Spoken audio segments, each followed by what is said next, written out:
transport. But the message in those notices is what I don't agree with. We cannot behave like the same enemy we are condemning. Ruto and other politicians are having campaigns. Ruto basically is campaigning. When they pay their goons to protest, the goons are given protection. They are not beaten up or anything. But us, when we protest, we are tear gassed, we are killed and all. So let's not behave like them. We cannot now group border borders and tell them that let us not see you ride in town. I mean, the same way we have a right to be in town, right to movement, is the same way they also have a right to movement. What if someone wants to continue doing their business on that day? Are we going to stop them? So we should instead be reaching out to these people to help us, to support the movement, instead of antagonizing everyone.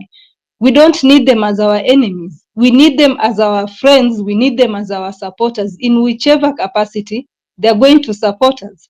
So if you say public transport, do not ply any route, how will people get to town or to wherever they're going? Because, of course, not everyone has cars. How will people get to town?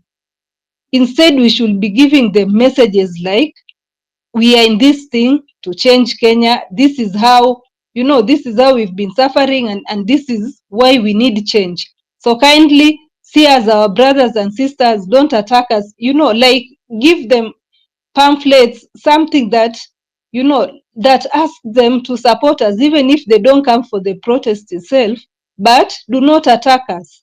Do not be paid by politicians to do this and that. We are your fellow hustlers. Ni sisi wa mnatubeba kila siku.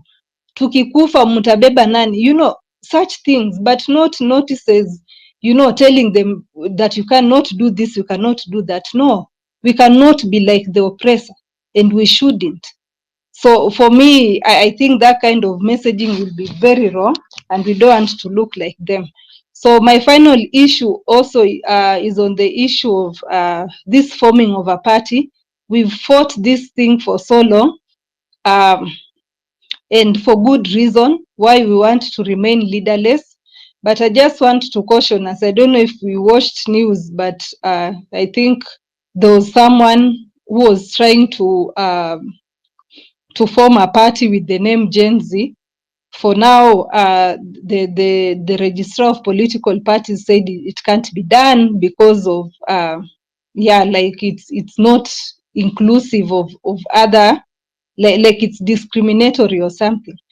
But of course, there's a way people can still use the Genz, and the movement should not lose that identity. So how do we mitigate against such people who want to hijack the movement? I don't know who sent the person or what, how just one person decides they're going to form a party with that name. So again, I would like to ask Ndegwa, as a lawyer, if you have information on that. Is there a way, even if we are not forming a party right now, that people can put kind of like a caveat on that name, not to be used, or to book it for future, opening of a political party or something like that? So let me stop there, and I pray, of course, for those of us who will be protesting and or wherever that we will be. I pray for God's protection. I pray if there are any Catholics here with me, we can start on this day till Nane. We can start the St. Michael Novena, the Archangel prayer for protection. Thank you so much.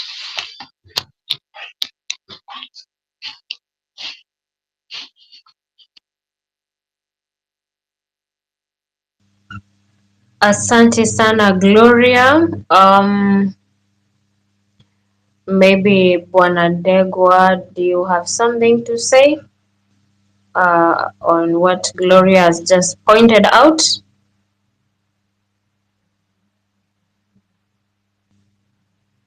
You need All to right. bring me up to speed only 1 minute, then I can make some comments. Sorry, there's a part that I lost.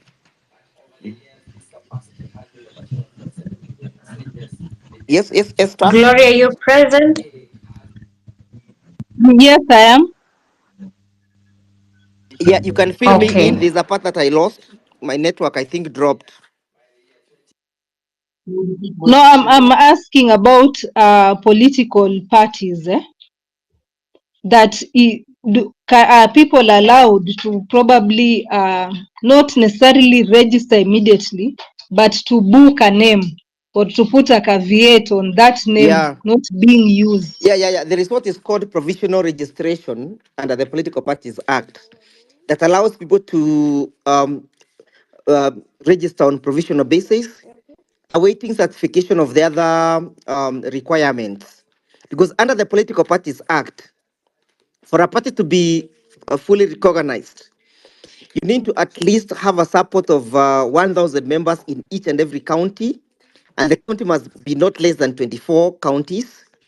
You also need to have offices in those particular half of the counties, so that then the registrar can issue you with a full French certificate of registration. But in my view, a political party is what we need as the last resort. We are a movement which is much more stronger than a political party. Our voice is much more stronger than a political party. Reason being, a political party will be required by law to have some certain structures which can easily be infiltrated during this time of formative stage of our movement. We would not wish to have at this formative stage a situation whereby individuals within our political parties are being used to infiltrate the process. Don't you also forget that the constitution also allows or allows people to vie as an independent candidate. That is also an option that is available to us at a particular point when the river region has fully matured. But as per now, we need to put pressure and focus on the real issue. And the real issue here is the issue of misgovernance, misrule, mismanagement of our resources, impunity and extermination of Kenyans. We're also facing an existential threat about the globalization of our country. If you look at the way William Ruto has embraced the globalists and how he is entrenching the globalists into our system through legislation, you realize that Mr. William Ruto is not fit to lead to govern this country any more any extra day. For example, look at what is pending in the parliament, and I have digressed slightly just to show you the necessity why we must remain together and why our voice must be heard. There's something I tweeted today about the Livestock Act, or rather the bill, which is currently pending before Parliament, and it is being sponsored by government. And therefore, the sponsor of that bill in Parliament is none other than Mr. Ishongwa. What they are saying in that bill is that they want to completely control the genetics of our animals. That is to mean if you have a female goat and your neighbor has a he goat, they cannot mate because they are proposing to create a genetic center where perhaps things like semen will be deposited, and it will be outlawed and unlawful for any person to have his goat served by the neighbor's he goat. Equally well, even for the cows, your bull will not be able to serve your neighbor's cow simply because they want to completely change the genetic composition of our animals. It may surprise you that the globalists are also saying that you'll not even be able to rear nyuki, bees in your compound. You require to be licensed. You require to be licensed for you to sell hives or to manufacture or to make hives, for you to sell to make fodder for your cows, be it napier grass or maize jams or maize silage, you'll need some licenses. That is how the globalization Mr. William Ruto has embraced. Look at what is happening at Mud Island. He has sold it out. The US is creating a naval base there. He has given it to the US. When he was at the US the other day, he signed it. Don't you also forget that he has made Kenya an ally of the NATO's. He's putting us into global positioning that is so injurious and adversarial to our very existence. That is why we must keep a serious eye on this parliament. And if you look at the way he has crafted his cabinet, look at the person who is going to control agriculture. Look at that person. Where him or her, does he have the capacity to understand what a country means without the power of the sovereign of the seed? Because the sovereign of a seed that we used to have, say millet, say sorghum, say maize, say beans, has been suppressed by the globalists. So to me, we must remain focused. And the threat that we have in this country is Mr. William Ruto and Rigathi Gachagua.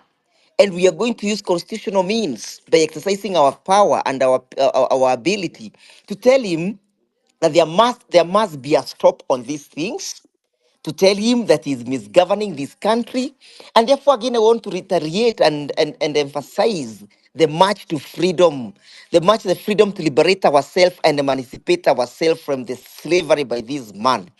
The march to freedom to rebuild our country. The march to freedom to regain and reclaim and redeem our country. So I'm still remaining open. I'll keep on speaking until people listens, so that on that day we do not have saboteurs. Thank you very much, Esther, once more. Asante sana Ndegwa. Patrick.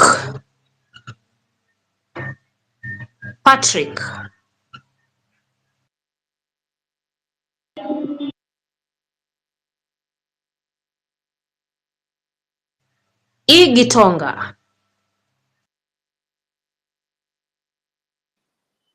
Yes, I am here. Uh,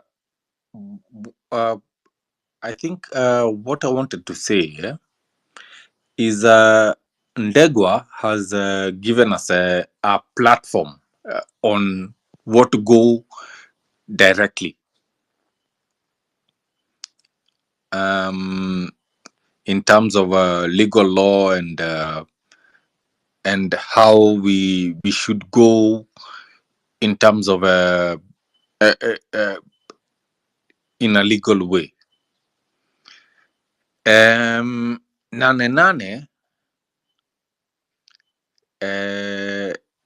for me, I've already said, which was it yesterday or the day before?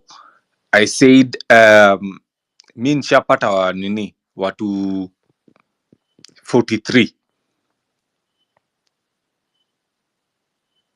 na hiyo ni basi mzima inakuja kutoka inakuja kutoka Meru ndio hao wanakuja. So let's be clear on our agenda.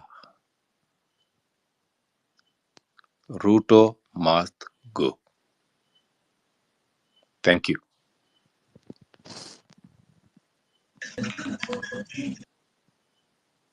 Pardon? Asante sana Igitonga. Patrick.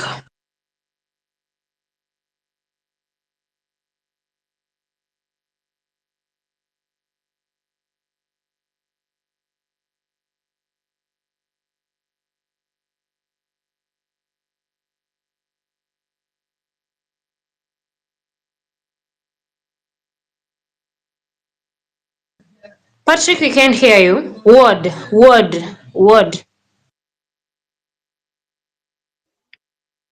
Yeah, thank you, Esther. I believe you can hear me, right?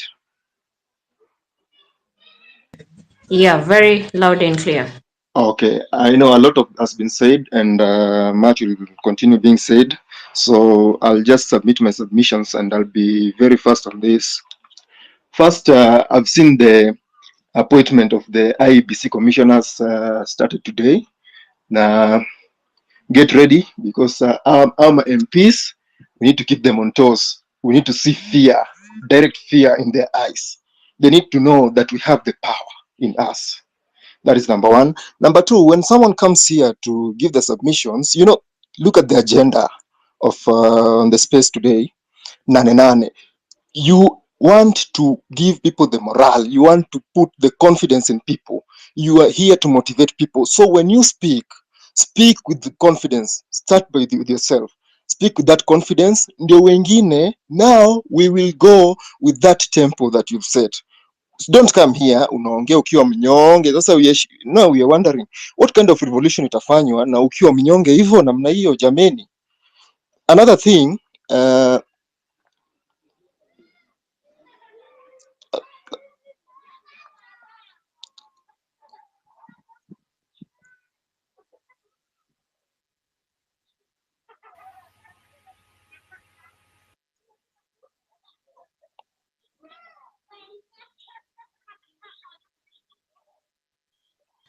MBG, are you present? There's someone who is not here. We cannot hear the current speaker. MBG, I'm present. I hope you can hear me. go ahead. All right. And now, I just wanted to react on someone's remarks. I think she said she was, and basically the general conversation that has been going on facilitating and mobilizing people and all that. And this is where I want to make my submission. See, if your problems, the problems you're facing in this country, already they are not motivating you enough to be on the streets, then hata hiyo basi ikikuja ama the facilitation or the arrangement zikifanyika, still that won't be enough. Why am I saying this? Do you really think that we are going for a picnic or for some kind of exchange program that lazima basi ikwe mahali imeorganiziwa mwende mpande? You think the government will just sit like that and knowing the government very well that they play off the books of the constitution, that watakaa tu hivi wanini watungojee waende watu wajipange, waende wapande basi wakuje nai kwenda maandamano. I think this is where guys you guys, we have to be smart. You are smarter than that. People should find their way to the city. In as much as there's a facilitation, yes, and all that, find your way to the city. Use unorthodox means or ways to get to the city. Otherwise, this business of and I made this remarks in a different forum. It's not going to be listen. What will happen is any matatu, sacco, or bus company that you guys are going to use to facilitate those guys to come to Nairobi, trust me, the following week license yao itakuwa revoked, or that particular day when those guys, when we facilitate those guys to come to Nai, something can happen. Yes, the bus that they are using can disappear, and the same way that they've been sending goons to come protest, or rather to come do what they have to do, the same way they've been using goons, they will do something to that bus and then use that as a reason to stop any transportation, to stop any basi zote zibaniwe from coming from traveling for that particular night, or rather for that particular day. So please, wase tukue tu wa smart, otherwise that will not happen. We have to outsmart them. They are here, they are listening, they know. Thank you. Asante sana MBJ. Card Vaza.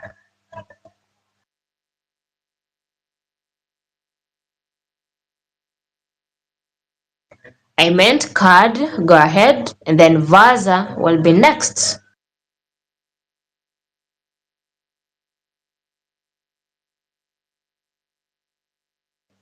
All right, I feel all of them are not present. Wakutupwa. Yo.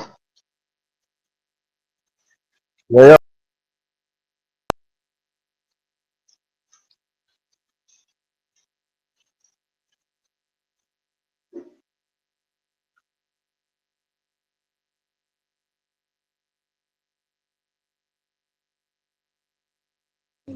Okay, all speakers wenye nimeita and they're not responding, I'm dropping them. Frederick, Yo. go ahead. Can you hear me? Okay, Vaza, go ahead. Can you hear me? Loud and clear, go ahead. Okay, so mimi nilikuwa nasema hiyo day ya nini, hiyo day ya nane, mi naweza sema mtaa yetu tuko locked, tunatokea kwa wingi, but sasa story accommodation nitawashow tu story accommodation, and then bado mnanisikia? Tunakupata. And then mi nilikuwa nasema hiyo story ya kina nani manze tuache manze kuingilia kina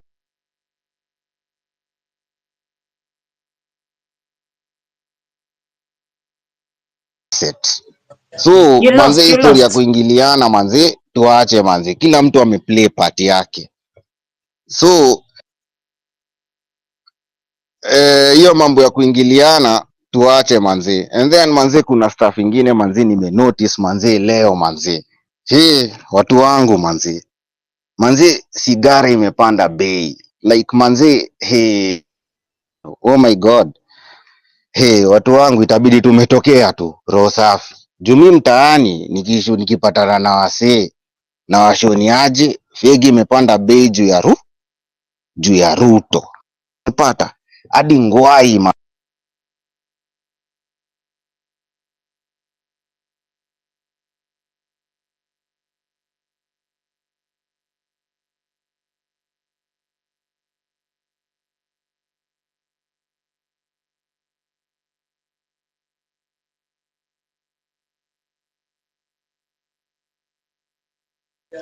Is it my internet or can anyone hear Vaza?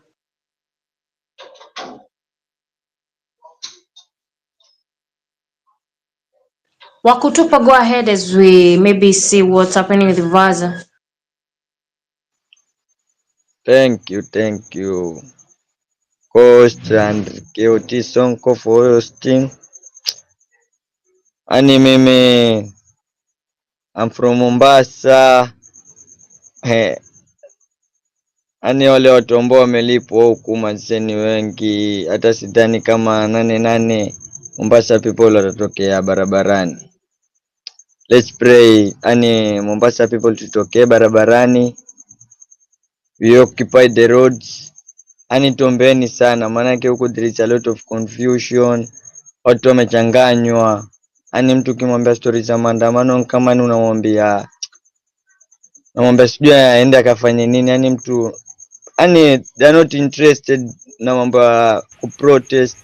Ani people wako tu mtaani. Ukimwambia mtu maandamano kama ni wamtukana mwanzo, anaweza hata kupiga. Wengine akiniona kama hivi sasa hii, maybe niko Twitter, niko Space, anaona kama ninaongea politics. Sasa hiyo anaambia tu wasikiza habari, ama wewe kazi yako kufuatana na mambo na wanahabari. Namwambia no, yani Mombasa sema tu, yani hatuko, tumepotezwa.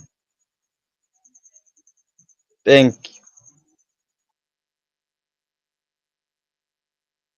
Asante sana. That's very important. We need to maybe check on how to solve that issue. Mariette.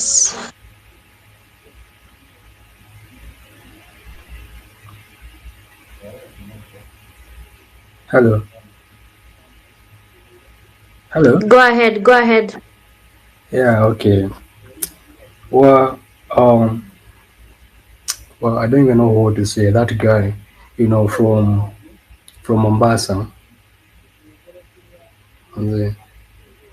yani kitu disheartening. Nasikia mse ako real, like to the ground. Na manze, ni poa sana tujaribu kuencourageana. We need to encourage each other. I mean, kwa ground story ni different, na wale watu kidogo wakize tu tupe hiyo support ya kutokea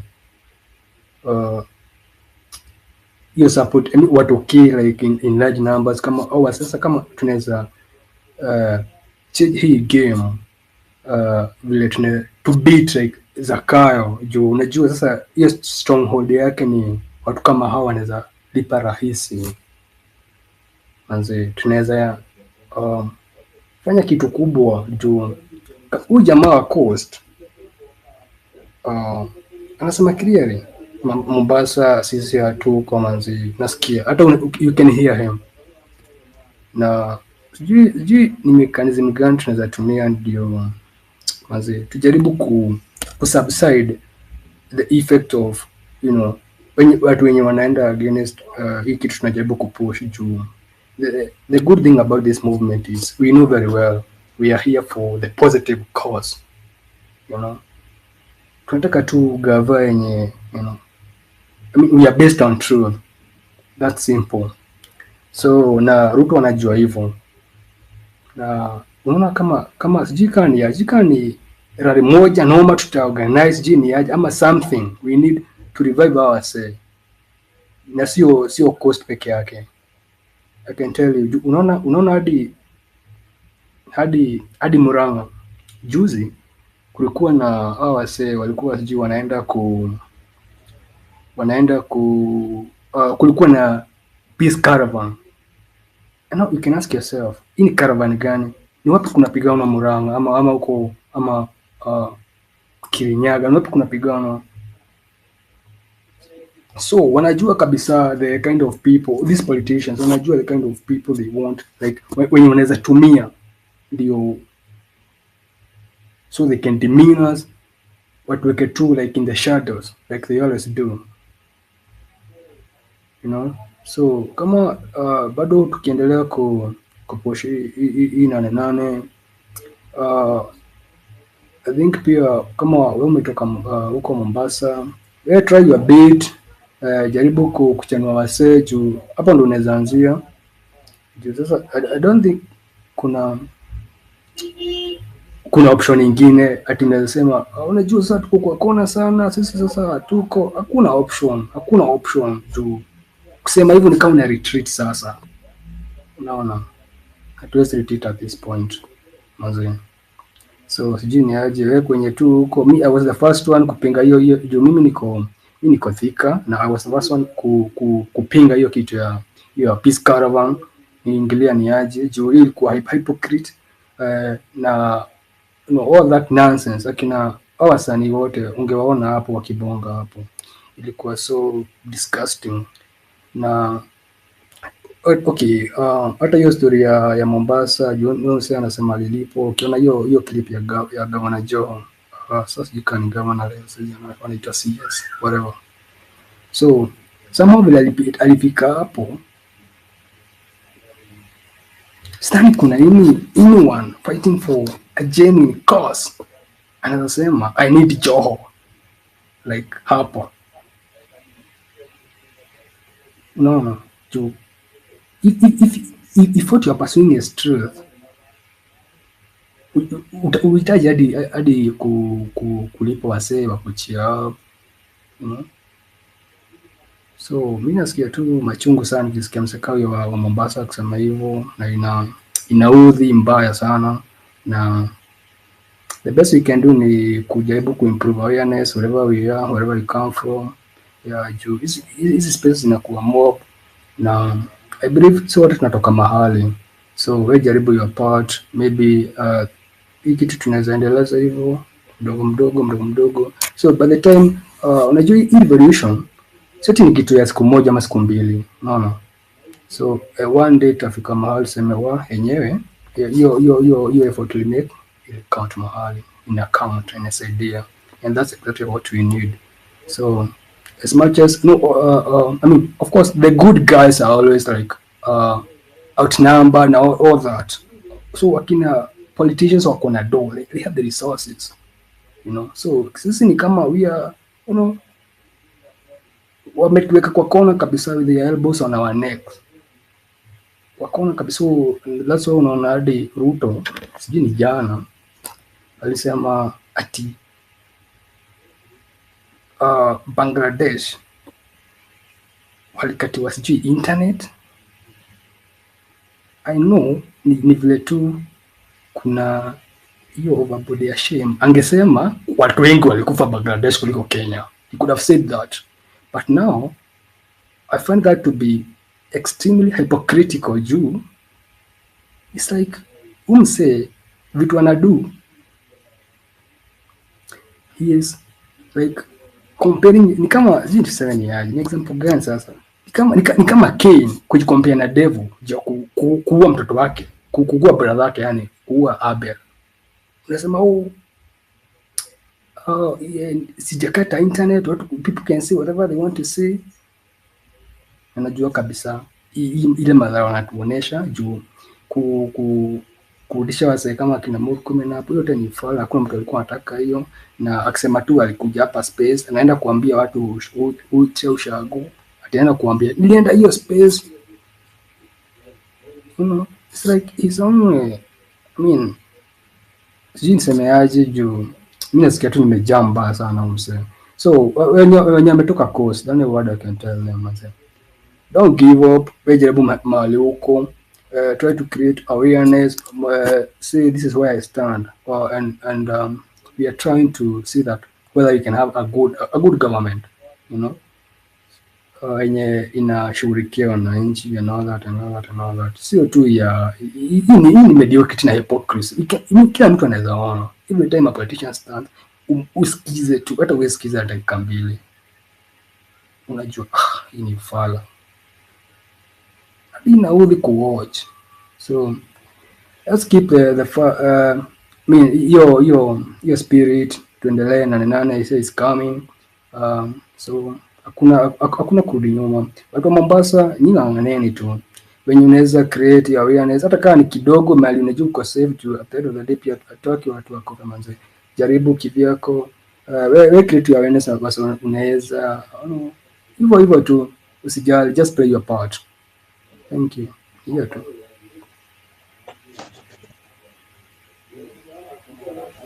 Asante sana. Western, go ahead. Thank you, Esther. Thank you, KOT. And I salute you all. Patriots, revolutionaries, comrades in arms. One, I wish to say that Ndegwa, I don't know whether he's still here, that it's well and good to invoke the law and to state what provision of the Constitution says what, and what is it that William Ruto has contravened, and what are the remedies, and to even seek those remedies from the courts of law, and to insist that the mass uprising and the movement must operate within the parameters of the Constitution and the law. But I wish to draw attention to the fact that, and this was said yesterday, and some of us have said it time and again, that the judiciary is an extension of the government, is the other arm of the government. And that when you invoke the word revolution, you don't only scare the political elite, you also scare the elite in the corridors of the judiciary and the elite elsewhere, because you want to extirpate, you want to uproot the entire body politic, as in the establishment. So they get scared. So I find it counterintuitive that you would think they will be progressive and help the mass uprising push out only the political elite and think that that wave will spare them. I mean, the movement does have issues with the judiciary. They do have issues with the criminal justice system in Kenya. Why is it that time and again on this fora, people lament why the politicians who have flagrantly broken the law have not been brought to book? Some who have been accused of murder have not been brought to book. Why? Because the criminal justice system is flawed, and it is vicious to the hoi polloi, as it were, ordinary people, and very kind, if not protective, to the political elite and their cronies and friends and allies. So I appreciate where you're coming from, but there's no court that is going to rule that William Ruto could be removed through a referendum. And there's no parliament that is going to impeach William Ruto. The Kenyan parliament is as dead as a dodo. And in fact, with the coming of Raila Odinga on board, it's even emboldened. It's even emboldened in protecting Ruto and acting against the people of Kenya. I mean, they're very brazen in what they're doing. They don't hide it. You know, very bold, very bullish, very brazen. So I like your optimism, but I think not much is going to be achieved through that option, because the same courts, for instance, in the recent past, have made fairly strange rulings. For instance, the newly introduced health scheme. Well, it's in contravention of the law, but we're giving you time to rectify it. That's bizarre, isn't it? That's bizarre. And going back into history, the same courts also ruled bizarrely when people went to court to challenge the appointment of certain individuals to the positions of chief administrative secretaries. And the court said, look, these positions are not provided for under the law, but the individuals have already been appointed to these positions. They're earning salaries. They're waking up in the morning and going to office. We're not going to disrupt their lives. They can as well just continue. Hopefully next time whoever comes into power will not behave like this. That was under Uhuru Kenyatta. William Ruto came into power. He attempted to do that, didn't he? So it's not like we don't know these courts. There are some progressive justices in the judiciary in Kenya, but then it's like you're hoping that you'll get one of them. And there are a number of people who are on the take, a number of people who are very reactionary and very much out to protect the establishment. And the one-party legacy, the question I pose to you, if the Kenyan political elite have not weaned themselves off the one-party legacy, you know, thinking along tribal lines, you know, dividing Kenyans along tribal lines, brazenly breaking the law and getting away with it, deploying violence against dissent, against protesters. Why do you think that the judiciary, they are spared of that kind of legacy? And I can tell you for free, when a society is corrupt, one of the casualties is usually the rule of law and the judiciary. If you're corrupt, you will want to capture the judiciary. You will want to interfere with the law. You will want to have people in the corridors of justice who will do your bidding. When you break the law, you send those who are aggrieved to the courts of justice, and you are pretty sure they will encounter your people there who will block them. Why? Well, this is rational choice.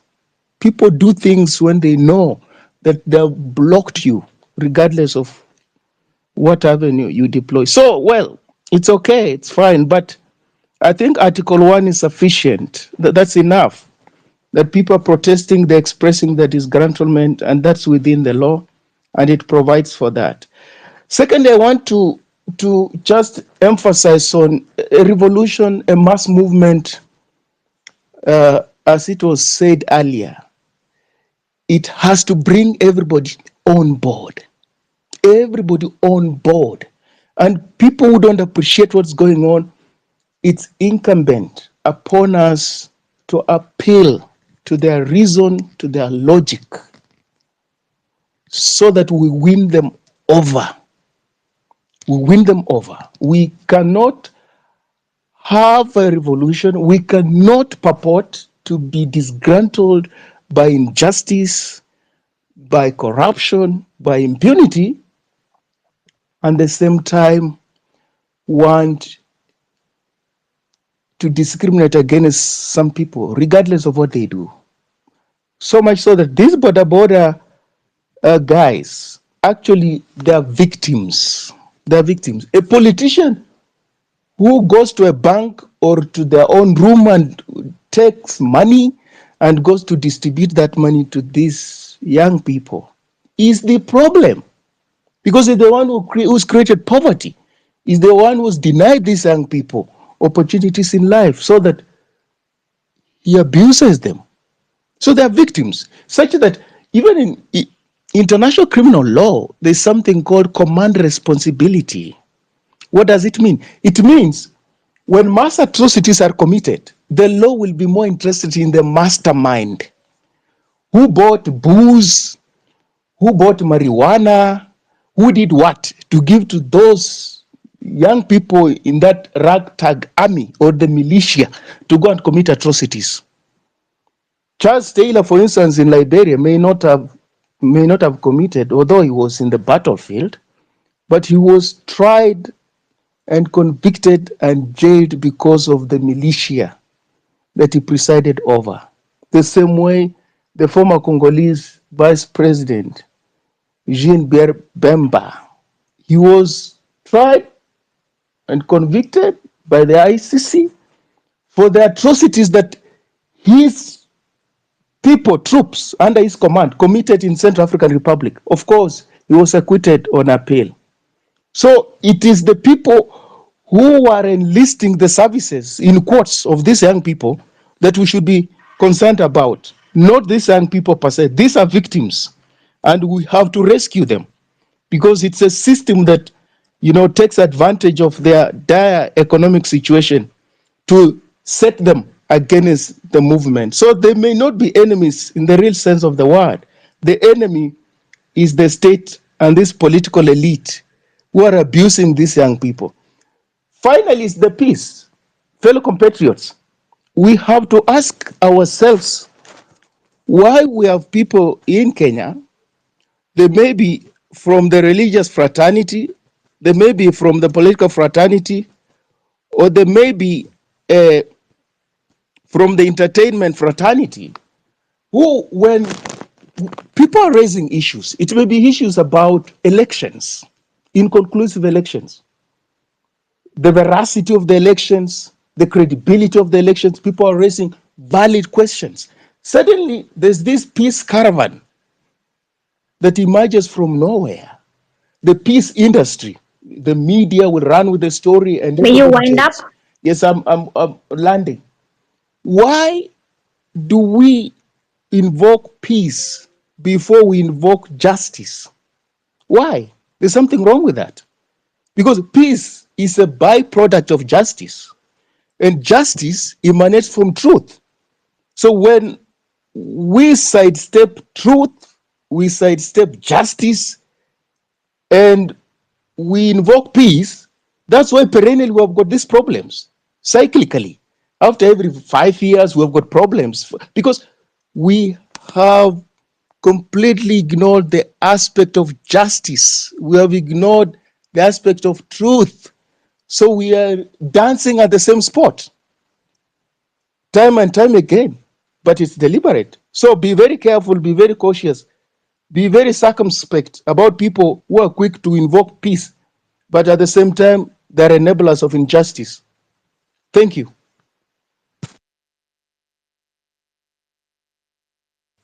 Asante sana Western. Guaro. Guaro. Yes, thank you. Thank you for the chance. I want to thank all the leaders who are with the movement. I want to thank maybe the organizers of such a spaces. We have learned a lot through these spaces. And because the topic is Nane, I want to talk about an idea that maybe we can work with. These guys who have followers for the, like many followers, for the remaining days, you can be sharing zile nyimbo za uzalendo, zile nyimbo za ukombozi, so that guys can be maybe waendelee kuzipractice. On the Nane day, if we can get volunteers, sema drummers ama drummists, so that tukitoka, it's a Nane march, we will not be like chanting.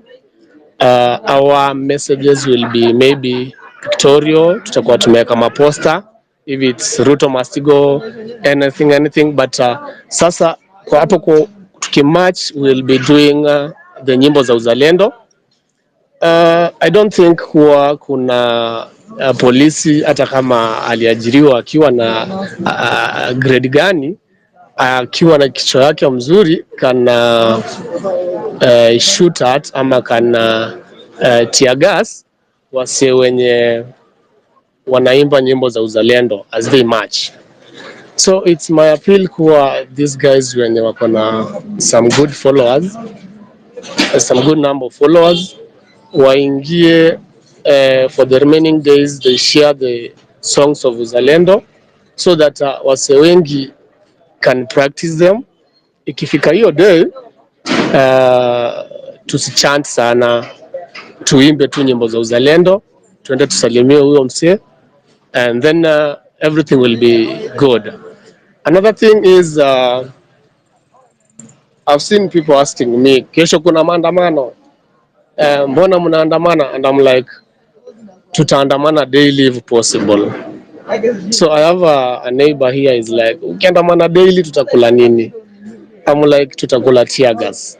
Tutakula tear gas, tutakula hizo risasi wanatupiga, tutakula what the government is providing. Because apparently that's what the government can provide for now. So if that's what the government can provide and it's not providing solutions, wacha tukule what is available, ndio at least we get wase wenye wanaweza to sort in the future, in the near future. So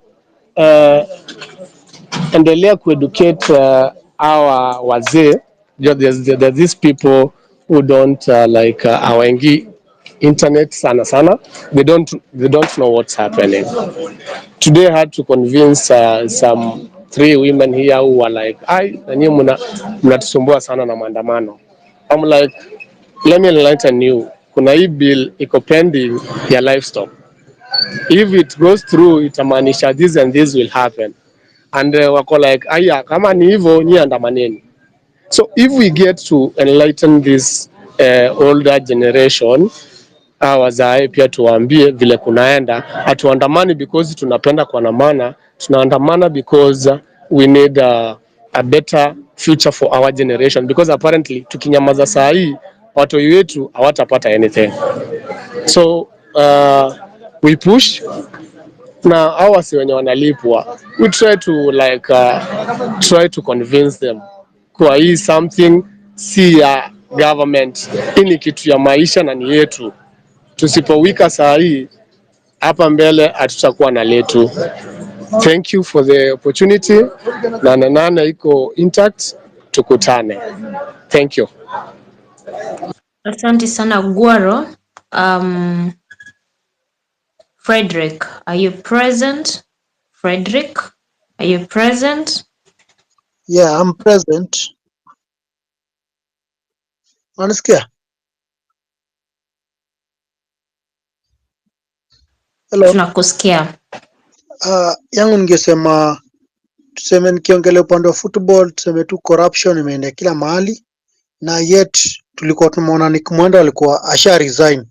Venye Ruto alimuingiza kwa kurani football yetu, FKF iko rotten through corruption ya kutoka kwa CS wa sports na tukienda mpaka kwa federation. Kama saa hii unapata timu imelipa affiliation fee, wanacheza tournament kuanzia grassroots, wanacheza ligi hakuna kitu, na yet wametoa affiliation fee, wanalipa referees, ligi ina run, lakini at the end hakuna kitu wanapata. Ile kitu wanapata ni certificate of appreciation. Ukienda kama tuko na Premier League Paligoro wanacheza, FC Leopard wanacheza, wanatumia a lot of money kama kusaini wachezaji, wanatumia pia pesa kutravel, na yet pesa wanashindania ni milioni 3, alafu ligi imechezwa karibu almost 1 year na hakuna kitu recognition. Yani tu ni milioni 3 unapigania hiyo, mara una travel kutoka Nairobi unaenda Kisumu, una travel na bado pesa tena. Pia hapo ukiangalia hapo hiyo level, pia refaria walipwi. Hapo ndo tunapata kuna hizo match fixing, unapata kuna hizi betting companies zinatumia marefari ku fix matches, unapata hizi bado betting company ndo zinatumia madefender wa mateams kuweza kufix match, kwa sababu hakuna do. Corruption imeenea kila mahali, na yet FIFA ina release pesa inakuliwa na serikali pamoja na inakuliwa pamoja na federation. Sisi kama marefari wachezaji, sisi ndo tunaumia, hakuna mtu wa kututetea. Nye Ruto anafaa tu kuenda pamoja na regime yake ya Nick Mwendwa na hao CS wenye wanaleta kwa sports, hawasaidii football yetu ya Kenya, inazidi kuzorota. Hata wasichana bado na feel like wako discriminated, wanashindania milioni 1, wana travel leta, hakuna kitu wenye wanaweza pata. Tuseme tuko na poor governance hii Kenya, both sports, kila mahali. Nimemalizia hapo. Asante sana Frederick. Patrick. Thank you. Can you hear me? Yeah, go ahead. Can you hear me? Tunakusikia, go ahead. Thank you. Thank you, Esther, and all the members who are on this panel today. There's some noise in the background. I don't know who has left the mic on. I want to say that the Nane resolutions, number 1, on Nane, let us come out in large numbers. I want to remind you, my dear people, you remember the day when Raila was being sworn in as the people's president. We went to Uhuru Park on that day and were in our thousands. And when we were marching to Uhuru Park and the police were all over, we were telling them, they are shooters, we are also armed. That was just our own propaganda we are spreading to them. And as we were gathering in Uhuru Park, people were walking and we are telling the police, don't dare to shoot us because we are also armed. That sent word to all the intelligence, and on that day, they never dared shoot. So the same tactic we can employ. When we are doing our march, we tell the police, we are marching peacefully, we are going to express our sovereignty.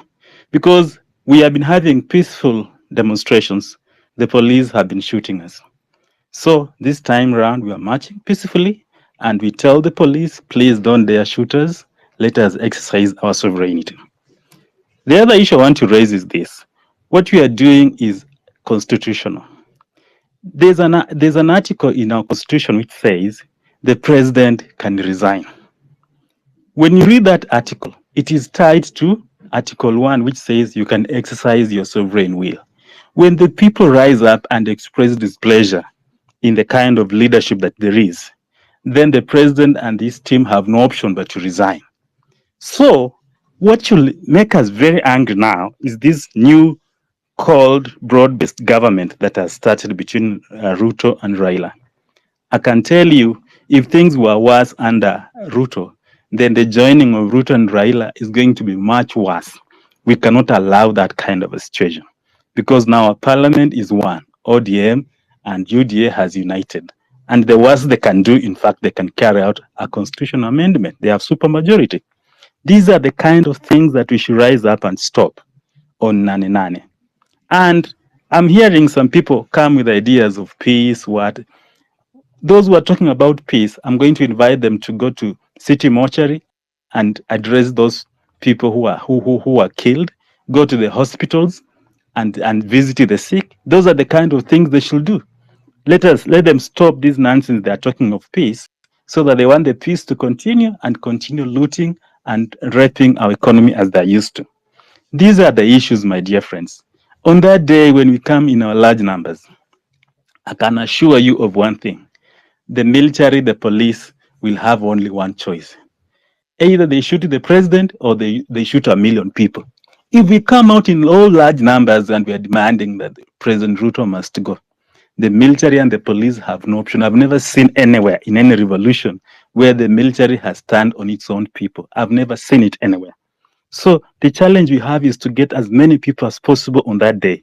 Let us come into our millions. When we are in our millions plus, they can never dare shoot or do anything like that. And I can tell you on that day, we shall occupy State House grounds, and the president will really find it rough to operate, and he'll now just surrender. That is the only thing. That's why they're trying so hard to block us from getting to CBD. We gather in CBD and all places, and from CBD we march. If they dare try to disrupt the people, 1 million people in CBD, then the whole of CBD can go down because it can be worse. They can never dare do that, I'm telling you. They dare try to disrupt 1 million people in the CBD, it can be worse. It can be worse. So my submission is this. Let us come out in large numbers and let's stay the course. And Ruto and Raila uniting is going to be worse for our country. And we should stand as a people and say no and move on as a country. Thank you. Asante sana Patrick. That is very insightful. Mzalendo. Yes, I'm here. I hope all of you are good. Yeah, I just wanted to say we need to start being radical and not joke with this issue. Because, we are saying we are peaceful, but it's like we are at war. It's not a joke. Because, these people have all the resources on earth. You guys saw there were 2 choppers the other day when you said we are going to JKIA. There were cops literally everywhere.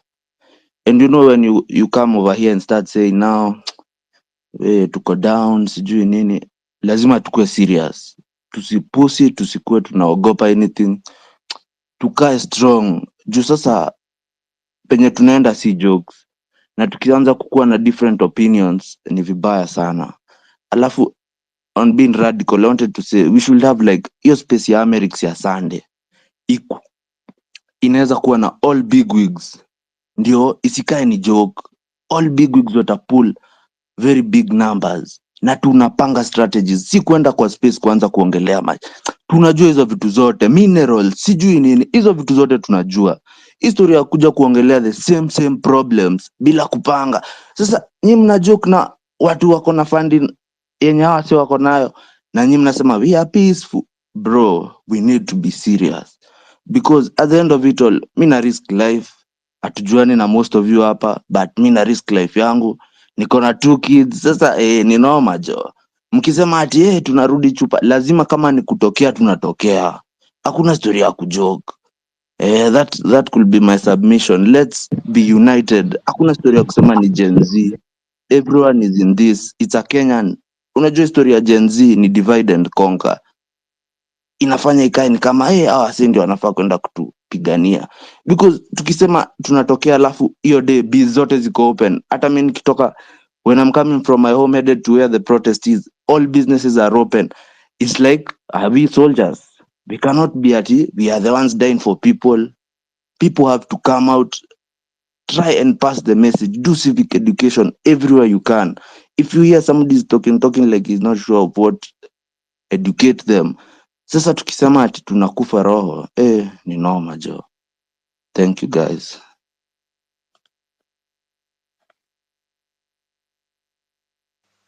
Very insightful, Zalendo.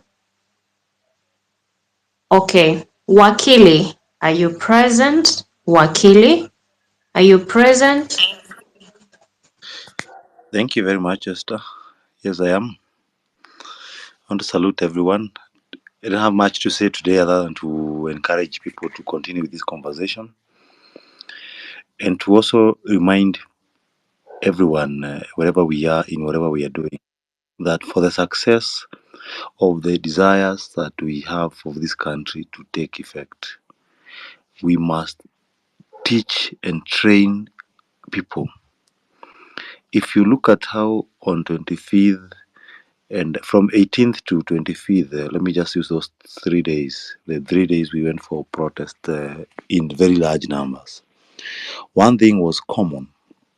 Civic education was very much rampant. People were being trained on what the bill is talking about, the possible effects of when such a bill passes.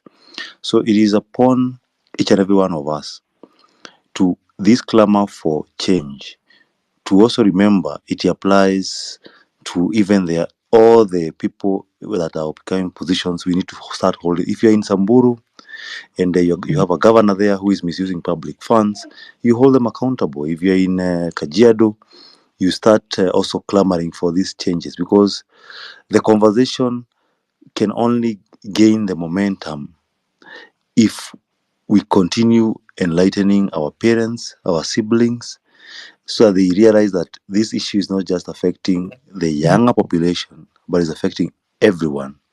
Because when they don't appreciate the issues, they may always think, and that's why you find the president has is using the same gimmicks. And I saw another member of parliament of called what, Molo Kimani Kuria, hiring the boda guys, taking those the normal gimmicks they have always used for cosmetics of politics, cosmetic politics.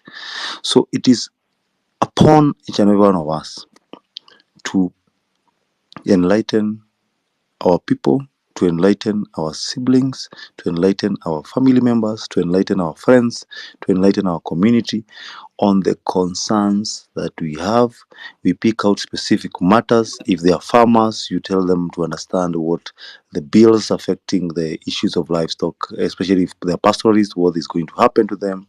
If it's an issue that affects your area about unemployment, if it's an issue that affects the issue of water supply, clean water supply to be addressed, because it is these real life-based issues that also will help to give people the motivation to be able to also demand for better Kenya. And that is the only way that everyone, even our family, even in churches, when you go to church on Sunday, ensure you spare a minute or two to talk. If you're an advocate here, if you are an accountant, in whatever field that we come from, kindly pick up an area, train your youth, train your people, and that is the only way the people can appreciate this. And personally, I've been trying to do that, and I know there are so many people who are doing that, and the LSK has been on the forefront doing a lot of civic education. But I want to request all of us to take that upon themselves, because for anything to be successful, the masses must be informed. Because if they're not informed, you need to remember that the government has the monopoly of violence. It has the monopoly of resources, so they can use that to try and push their narrative. But we can only counter it if people are more informed and they are more enlightened in these issues. So that's the few things I wanted to mention, and to also continue encouraging every one of us here. We continue with the vigilance and continue engaging and discussing and proposing ways that we can make this country better, not just for us, but even for the future generation. God bless you, and God bless Kenya. Asante sana wakili. I notice that we need to keep this space going. May someone just buy data directly for Marvin Mamboga, because he's traveling from Mombasa to Nairobi because of what was happening today from Mombasa. So kindly, we can channel something to him so that he can buy the data and keep the space running. I recall there was a time also myself, but mine was solar that was not charged. So someone was ready to pay the data so that I continue the space. Yes, let us be kind. I know it's not easy, but let us be kind. The number is on top here.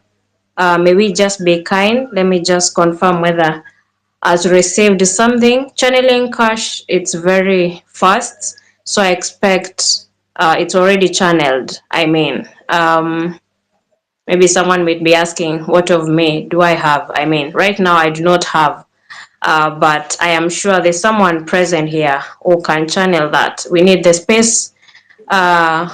Continue. So, Yes, yes, Ndego, you are saying yes. something? I want you to read out the number. Okay.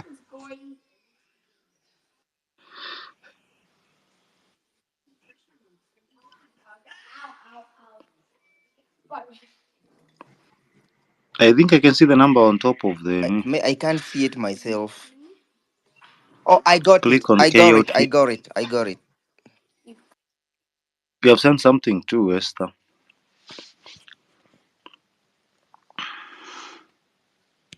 Let me just confirm whether everything is sorted. Just a minute.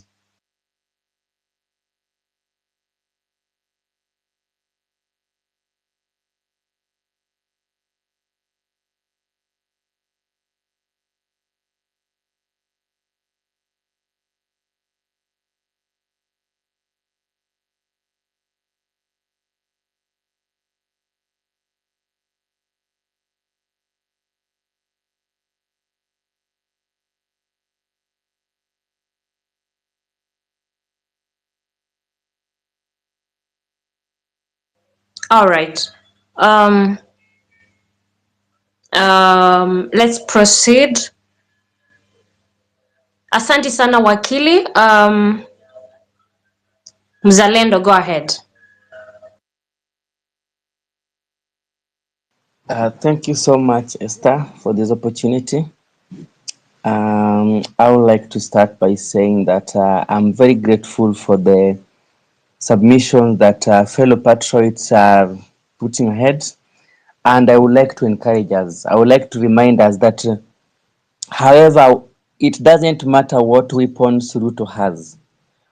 For us, we have two major weapons. Weapon number one is the masses, and weapon number two is anger. If we put those two weapons and exercise them well, I tell you, I remember the day of Baba while you were away. We had the masses. They could not do us nothing. Mi sikuenda hiyo siku ya swearing in, but I went there siku ya Baba while you were away. We were there in numbers. And I remember also on the 25th, I was in town. We were there in numbers. So when we come out in numbers, we overwhelm everybody. I read a book whereby the writer was saying that no weapon can kill 1,000,000 people. In fact, if he has a weapon that can kill 1,000,000 people, then it means he himself will also die, because that could be a nuclear bomb. So I encourage all of us, no weapon will kill 1,000,000 people. Let's go there and let's accomplish the mission. Then number two, maybe I was asking Wakili Ndegwa. Wakili, I have a petition asking Parliament not to maybe to reject some of the cabinet secretaries due to some reasons that I might not say here. So I know the deadline is tomorrow. I have done it online. Is it necessary to take it also hand delivery? And how am I supposed to get it there by hand delivery? Kindly, Wakili. I think Esther, that's very good, and I would encourage people to submit their memorandums in large numbers. It's important that we forward it to the clerk, the National Assembly, physically, so that nobody says that he or she has not received that particular petition or memorandum. So it is important that we submit it physically, so that the clerk of the National Assembly will not start alleging that he has not received it. I think that is the best procedure that we can undertake in the circumstances. So Wakili, maybe before I Yes. drop, I have a hard copy. Do I deliver it to Parliament tomorrow morning, or what do I do? Yes, you should deliver it to Parliament addressed to the clerk to the National Assembly. Yes. Yes, that's a procedure. Okay, and does he need to give acknowledgement of receipt? Yes, he must. Sorry, he must stamp receipt to acknowledge that you have Okay. received it, and then we shall follow it up. That's where you represent yourself and argue a case before the committee. We have also done the same about several ministers. Thank you. Asante sana mzalendo. Jojo.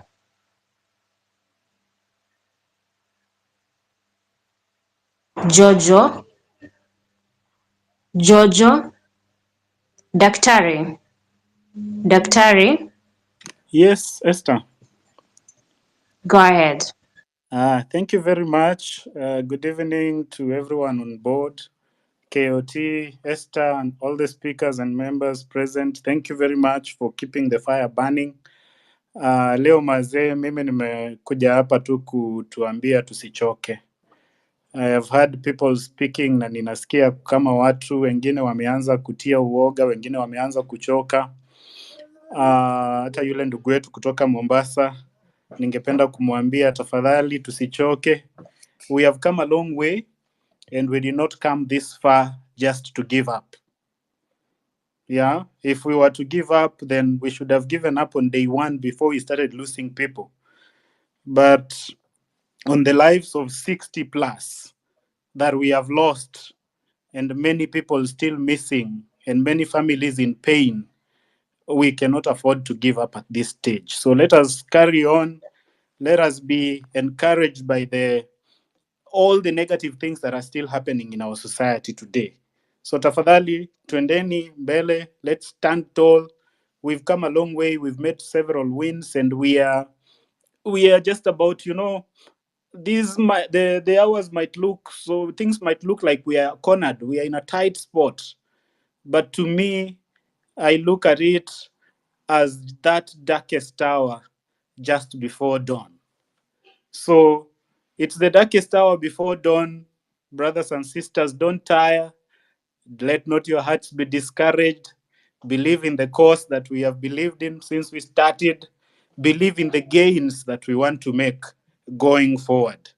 Because I want to maybe just react to a comment from one of the speakers earlier on, to the effect that whatever our good friend Wakili Ndegwa and the team are doing to present petitions to Parliament is an exercise in futility.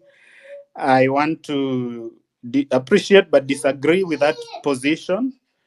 I think the correct position is that this battle must be fought in every possible front.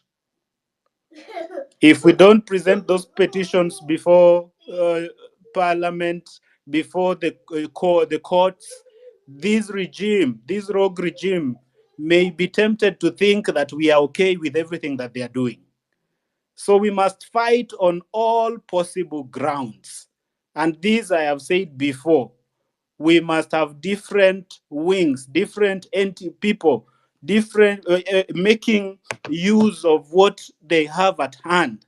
If it is their profession, like Wakili Ndegu and his team, making use of law to help us fight this, so be it. If it is the artists, unfortunately, many artists seemed to have just been interested in the finance bill. I don't know why many of them are now not actively on board like they were the other time. But again, that should not discourage us, because kwa hii safari kila mtu ako na stage yake. Kila mtu atashukia kwake, wengine walinunuliwa from the other time, we remember, wengine wakanunuliwa baadaye, wengine watashuka kesho. So let everyone alight at their stage. But what I can assure you, at the end of it all, there will remain a faithful remnant that will carry this message and this fight to its conclusive end. The battle lines are drawn. We cannot step back at this stage. So let us, whatever Wakili is doing, please let us do it. We must do it even when we know that the courts are 90% or 100% likely to rule against that petition. We must be able to present petitions to the vetting committee of parliament, even when we know that they will rubber stamp what this rogue regime has given to them. We must present petitions so that they know whatever they decide to do with it is none of our business. Our constitution allows us to do it. We shall do it. Our constitution allows us to gather on Nane. We shall do it. And let no one tell you that when we stand to fight for our rights and for good governance and accountability, then we are destroying this country. If standing up for good governance is equivalent to destroying this country, then so be it. Let us also contribute our fair share to destroying it, because it seems then that everybody is destroying it. The political class are destroying it by looting 2 billion a day. The police are destroying it by spilling innocent blood when we step out to fight for our rights. So, if going out to say that we want good governance is destroying it, then let us also happily and boldly contribute our fair share to destroying, quote unquote, this country. Amani, amani, amani. Hata Waswahili walisema amani haiji ila kwa ncha ya upanga. Ila kwetu sisi, upanga wetu si upanga wa force. Upanga wetu ni upanga wa the numbers that we have, the anger that boils in us, the great vision that we have for this country, the good thoughts that we have for the future of this country, for our children and our children's children. Let no one tell you are destroying this country. Someone who has brought up their children and grandchildren, and they have left enough, more than enough. They have stolen from us and left more than enough for thousands of their generations. They will never see hunger. They will never see poverty. They will go to the best schools they want.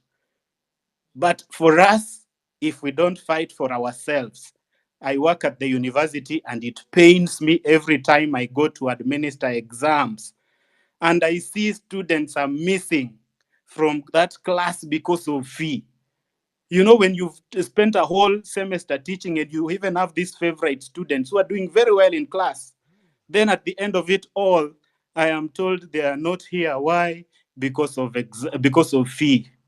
It pains me every semester. This August, now we are on long holiday. I wish our students were on campus. It would have been easier to mobilize from all these campuses so that Nane would have also gotten the benefit of the numbers from our public institutions. But it so happens that most universities are on a regular long holiday at this time. They're coming back in September. But this August, I'm going to administer supplementary and special exams to students, some of whom just did not have fees. So they were barred from sitting the regular examinations. It pains me when I have to set exams a second time for students because of school fees. And it's not only students who are suffering. The anger in us must push us to do what we have to do. The lecturers like us are also crying because the situation is not good. So please, if you have nothing that can encourages you at this moment, let the far we have come encourage you. Find encouragement in everything that you can do. We did not come this far just to give up. We have nothing to fear except we forget how these revolutions have been fought and won in the past, including under very difficult circumstances. The Majimaji rebellion we read in history, I always remember, it took them to build faith when they had nothing. That woman called Kinjekitile had to convince them that they would just take water and some millet flour, and it was water from a particular river and millet flour, and it would make them immune to the German bullets. And for as long as they believed on that course, even the Germans feared to fire their bullets because they thought that these people were immune to their bullets. It took them time to come and realize that, oh, they were just played. Nobody was immune to the bullet. My friend, we must believe in this cause and we must carry it forward. Sometimes when I get discouraged, I always find something to encourage me. Today, one of the things that encouraged me is when I logged online and I came across a video from one of our comrades, Joshua Okayo, that president of the losses of KSL, the Kenya School of Law, who was abducted and dropped somewhere a few weeks ago. And I saw him in a matatu spreading the gospel of this revolution to the people on board. And he was telling them, he was finding it very difficult to convince them. And somebody was shouting, I think he was drunk, shouting. And I was encouraged when I saw fellow travelers, fellow passengers, actually reprimanding him to keep quiet and listen to this message. How can we be discouraged at this time? When somebody on their own volition can stand on a matatu. Maybe you have never imagined that you could be a street preacher or preaching in the buses, but that guy stood in the bus to pass this message to people. And he told them, we need to come together. We need to hear what this movement is saying. So my friends, don't be discouraged. One other thing that encouraged me today is when several people reached out to me, unknown to me. Several people reached out with messages of goodwill telling us you are on the right course, you must continue, you must explore all possible ways to ensure that this movement does not die. How can I get discouraged when people are telling me that, both from here and from abroad? Please, ladies and gentlemen, brothers and sisters, do not be discouraged. If we don't do it, we are doomed. If we do it, we have the hopes that we have a future for ourselves, for our children, and for the children of our children. This revolution is the only thing we have. Well, this revolution for us who have not been, who are coming from scratch, as I was saying, is the only thing we have against a people who have all our resources at their disposal, who have all the state machinery and power at their resources and at the disposal of their children and the children of their children and their posterity. For us, this revolution is the only thing we have. We must fight for a sustainable country. We must fight for good governance. My friends, don't be discouraged. Let's keep on. We will pass this message whatsoever. I saw in some space yesterday, some people also downplaying all these things that we are doing. And as we said, let us keep focused. If we say Nane, let that be the subject. Don't listen to distraction. Any fights on social media, sijui Maverick, sijui anapigana na Anifa, Boni sijui anapigana na nani, wanarushiana maneno makubwa makubwa sijui wapi. Those are meant to discourage us. Those are meant to distract us from the main course. We cannot be distracted when the enemy is already on the campaign ground. And he knew we have an enemy that thinks that the tactic he used to get into power can still help him to retain power in the next election. That is why he has gone to the campaign trail. It worked for him last time. It behooves us, ladies and gentlemen, to ensure that it doesn't work for him this time around. So we can't be discouraged. If we step out now and the enemy is already on the campaign trail, what are we saying? How will we stand against the blood of our comrades that paid the ultimate price? Thank you, ladies and gentlemen. Let us keep strong. Nane Nane is the name of the game. Thank you. Wow, that was very insightful. I mean, let's appreciate ourselves for what we have done on data. It's good to give flowers when we are alive. I mean, just put some emoji of appreciating yourself for good work. Thank you, thank you. An emoji, an emoji, an emoji, an emoji for appreciating ourselves for what we have done. Thank you. All right, let's have Liz and then Josephine. Hello, can you hear me, Esther? Yeah, we can hear you. Go ahead. Okay, thank you. I just want to take the first opportunity to say thank you, Esther, for holding fort. And thank you for sharing the information about KOT traveling, because I've been on this platform for a long time. I went out and came back in. The conversation was a bit different, but he had not spoken. So it's good to let us know that he's on the way, and we pray for his safety as he's traveling from Mombasa. So earlier we had a conversation that was going on about political parties, and people had come in saying political parties will give us a negotiation platform, and I wasn't able to chime in at that time because I was dropped, and then I had to come in and join on the queue. So I just want to go back a little bit to that and say that at this point we are not in a position to have political parties. And I think Ndegwa was able to chime in on that and say the same, that political parties will be a form of distraction, and it will remove independence that we have right now. So we don't want to get an avenue of manipulation, because once we have a political party, then the political class will have a way of maneuvering through us, and it will force us to have leaders as well, which is something that we are against. We have continuously said that we are leaderless, we are partyless, and we are also fearless. So the people who are championing for political parties, I think those are voices that are looking for avenues to get us to be exploited, or are looking for avenues to gain money from the political class.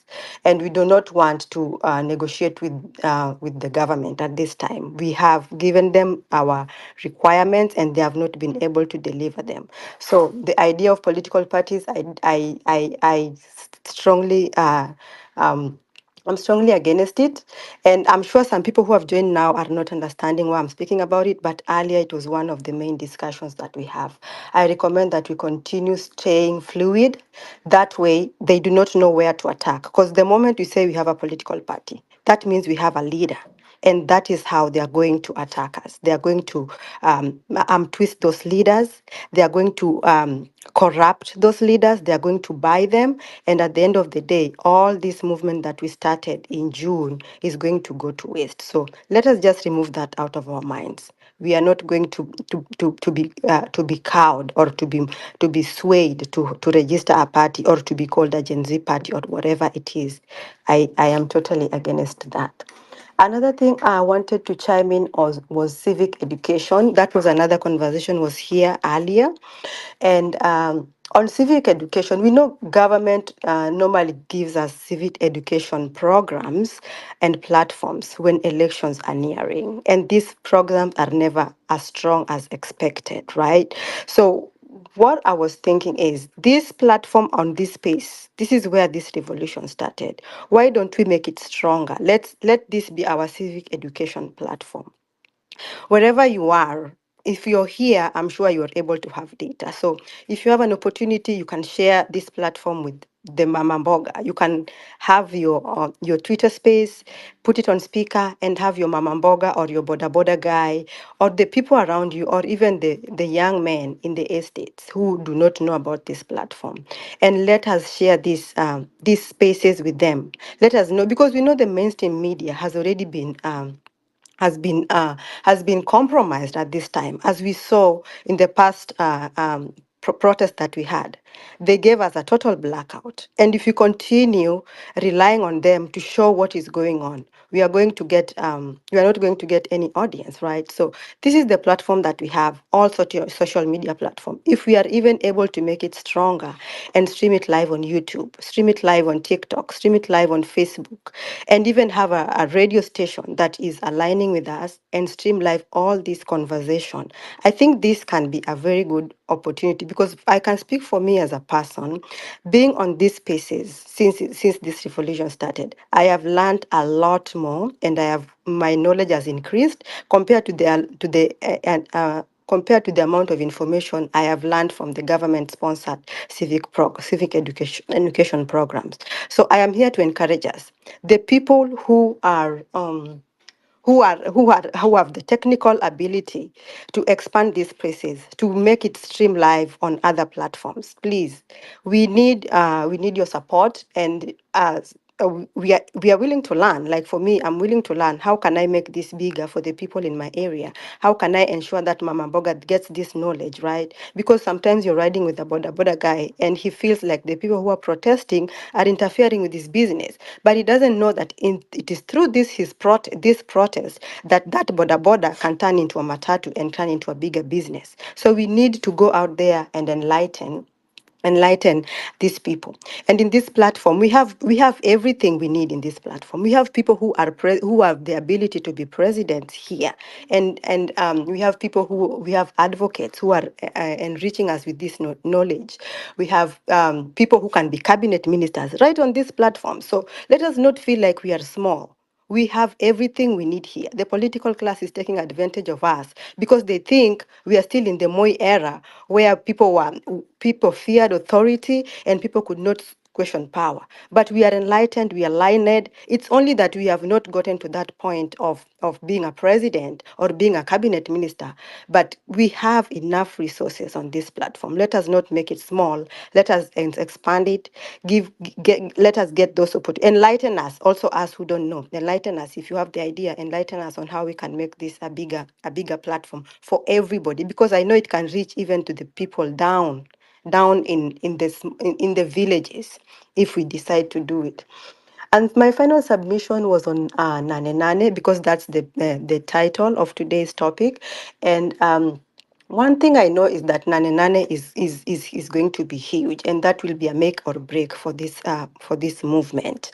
Because guys, you need to realize we are going for a war. The government is not sitting pretty waiting for us to show up. They know Nane is going to be big, and they're also preparing for it, right? So we also need to be mentally prepared. As besides the fact that we are physically prepared, we have to be mentally prepared to know that Nane is going to be a physical something huge. The government is going to push back in a big way. I read online, and I said this on another platform, I think yesterday. I have read two tweets that the government is training goons in Boni Forest, which is at the coast.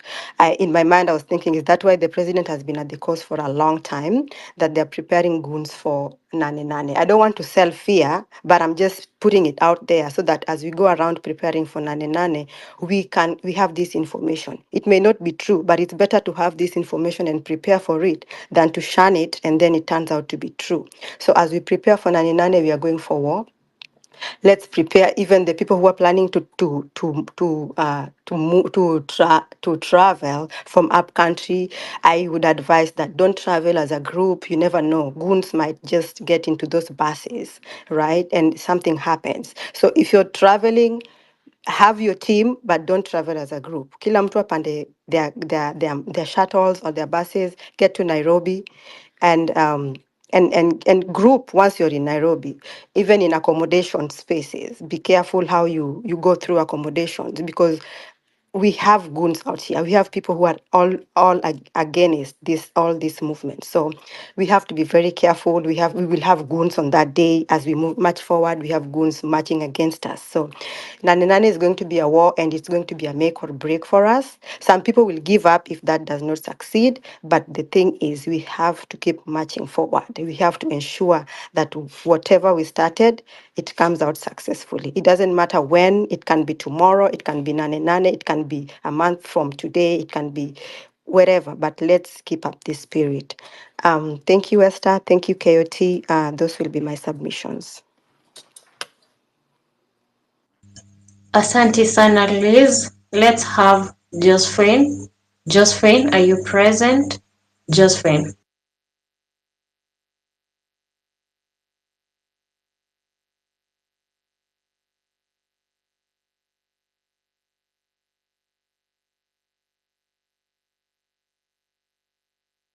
Can anyone hear Josephine, or is it my internet?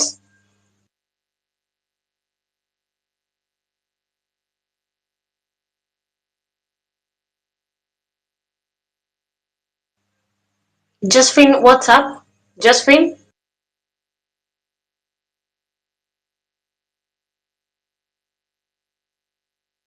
Okay, I'm dropping Josephine.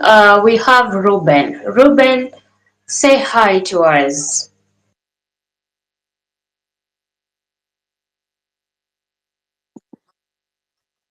Hi, guys. It's nice to be able to participate in the space. And thank you for having me. Very, very wonderful ideas and suggestions. I'll be very brief. I have three things. First of all, I want to really, really encourage you that you can do it. I mean, this revolution can be won. And I want to say I'm with you all the way. For many that are listening tonight, especially those that have not encountered me before, I need to indicate that physically, I'm actually blind. I've been blind since I was 3 years. So my entire life has been about struggle, fighting the system that discriminates you and tells you you can't go to school, you can't, work, you can't do what. But by God's grace, I teach at the university now, and I'm involved in a lot of social activism. Um, I was on the streets in Eldoret. I have been on the streets in Nairobi. I've been on the streets in Mombasa, supporting the revolution. And so I want to challenge each and every one of you that is afraid. If me, as a blind person, can participate in this, and there are pictures to show, so I'm not putting up stories. If I can participate, you can participate as well. So I want to challenge us not to give up until this thing is finished. Secondly, I want to say we can use multiple means in order to prepare for Nane. Those of us that can call into radio stations in the mornings, especially talk shows or whenever, piga radio, ghetto radio, piga, hata kama ni vernacular, if you're able to speak vernacular, talk about Nane, encourage guys to turn out. But also, as one of the comrades here said, you can do it on the matatus, wherever you're traveling.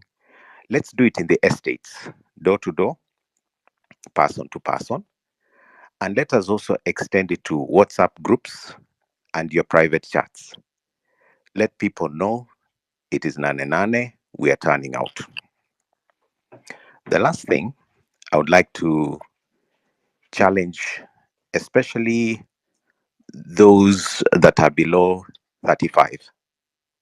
I'm above 35 myself. And so I've been in this struggle for a while. If you check online, you'll find that. I want to challenge each and every one of you that is 35 and below. Young people are not leaders of tomorrow. And so much as it is good to be part of the revolution and get the results, I want to challenge as many of you as possible. Whenever an opportunity arises to run for elective office, run for office.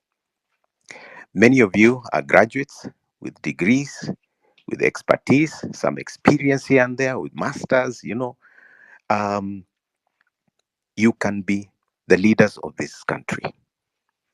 So tuanze kujipanga vile tunaweza jaza hizo position na watu young ambao wameona mbele. The submissions I've had on these spaces kwa Americs na hapa na several other actually inaonyesha the youth are ready. They are ready.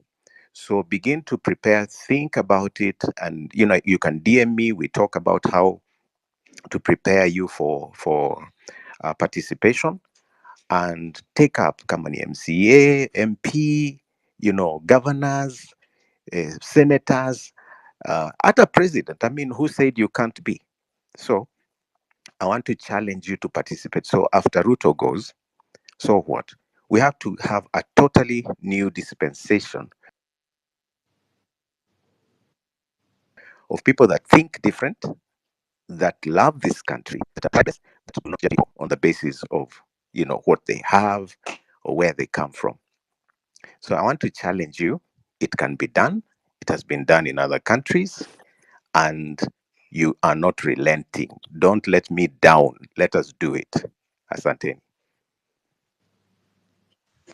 Asante sana, Ruben. Maybe I would love to read a comment here for Wakili. Please, Wakili, kindly inbox. I share my contact so that tomorrow you might help me further with the petition, please. I feel Wakili is the one with the Wakili. That is Wakili. I don't know, it's who? No, this Wait a minute. Ndagwa. Is it Ndegwa? Oh, okay. All right. Sorry. Kiswahili inanichanganyanga kidogo. Wakili. Wakili means what in English? Those who are good in Kiswahili, help me. Just shout. All right. No one is ready. Okay. Wakili is a lawyer. Oh, asante. Doctor, go ahead. Dr. Sorry. Dot. Kuna wenye wamejiandika daktari. I think doctor. Go ahead. Excuse me, in fact, I was just having my dinner. Asante sana kwa space, and appreciate for the time offered. Mine, niko nitakuuliza swali moja ndio kila mtu anielewe. Nataka kuuliza hii swali wa Kenya. Kenya na sio sisi ambao tunapose gava. Hata these are the Kenyans, the ones in the side of the government. I want to ask them this one fact. Explain to me how somebody who believes his God-given right anaweza kuua na asifanye kitu, you expecting that person to ever give you your freedom. See, you look at history, you start going back and you see what was perpetuated by the colonies when it came down there, what they left. Then you'll understand the system which has been operating down there. The fact that we have made humanity become worthless. Because I shatter, or I fail to understand how somebody can actually do the atrocity which he did on the 25th of June and still be in front of people And people sit there, Kenyans sit there, clapping for him and listening at him. I mean, how rotten are we in our souls? How evil can we be? Is it because he wasn't my brother, he wasn't my sister, he wasn't my cousin, he was? I mean, where is humanity? Where is humanity, guys? Because we talk too much. We've been talking on X and all that, but where is humanity? And this is why I didn't direct it on our side. I directed even to the side of the government. You need to understand that. So this is a collective. This is a collective call for Kenyans, because that's why I indicated that I didn't focus on our side. I focus on both sides. I'm standing for Kenya, and I've always said this because we talk a lot on X. But literally, when you switch your phone or your laptop or your gadgets and you walk out there, what defines you from the one who has been radical here or have been passionate about to the people who are out there? What separates you? Or what defines you? That people can engage people, or people can start engaging you, start asking you, why are you doing this, or why are you like this?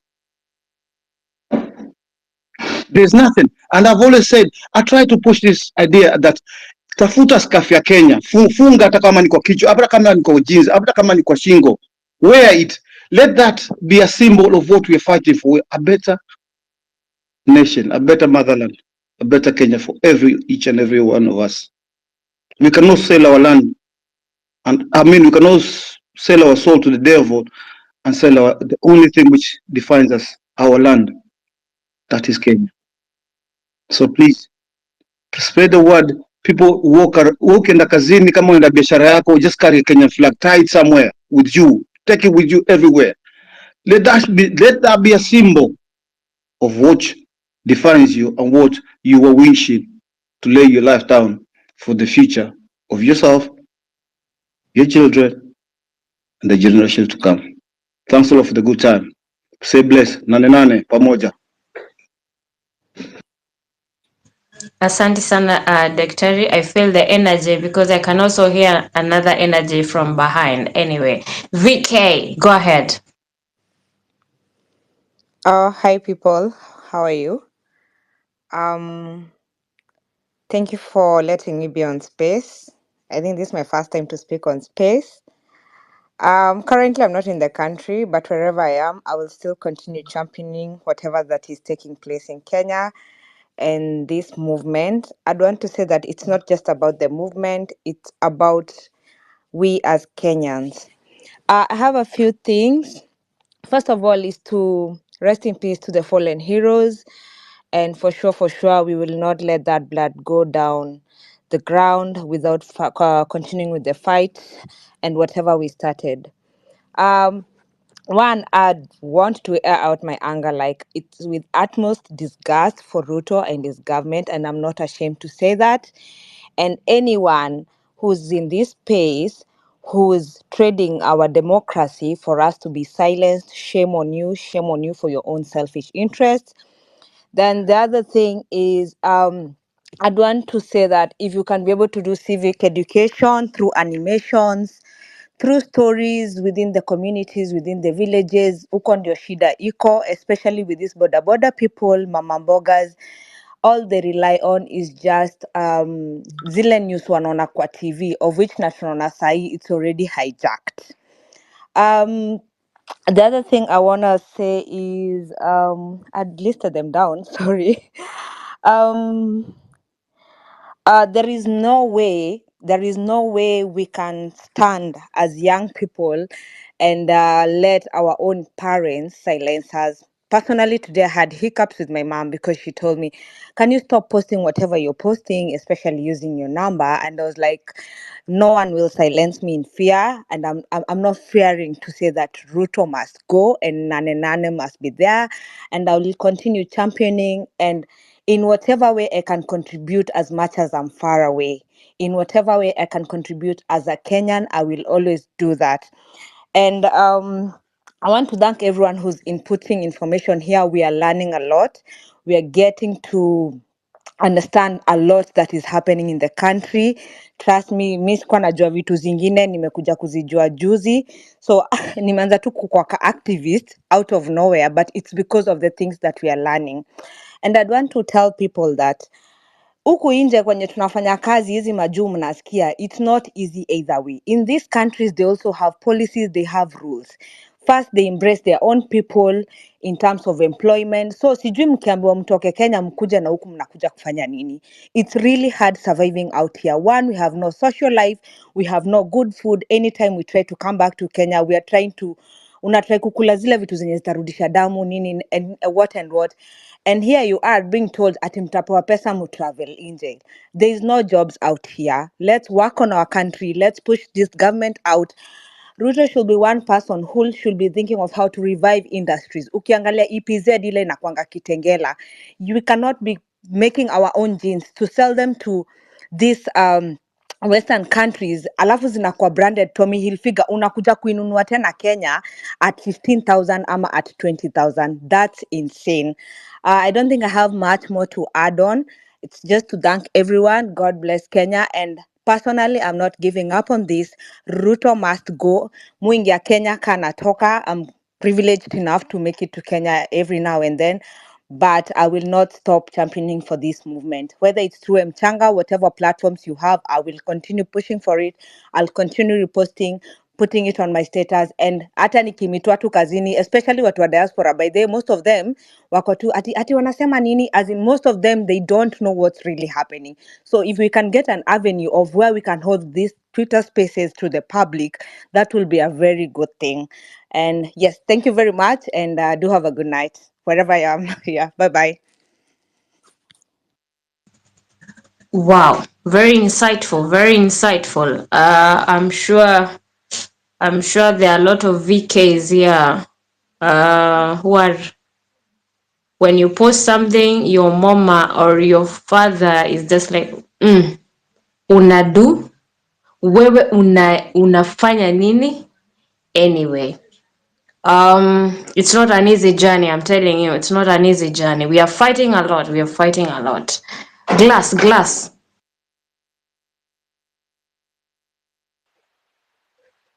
Hello, can you hear me? Yeah, go ahead. I would like to start by saying thank you for hosting this space, co-hosting this space, and everyone who has contributed in this space. This is the first space I feel like I'm in tune with everyone who's speaking. Everyone is saying my thoughts. Everyone is sharing whatever I was supposed to do.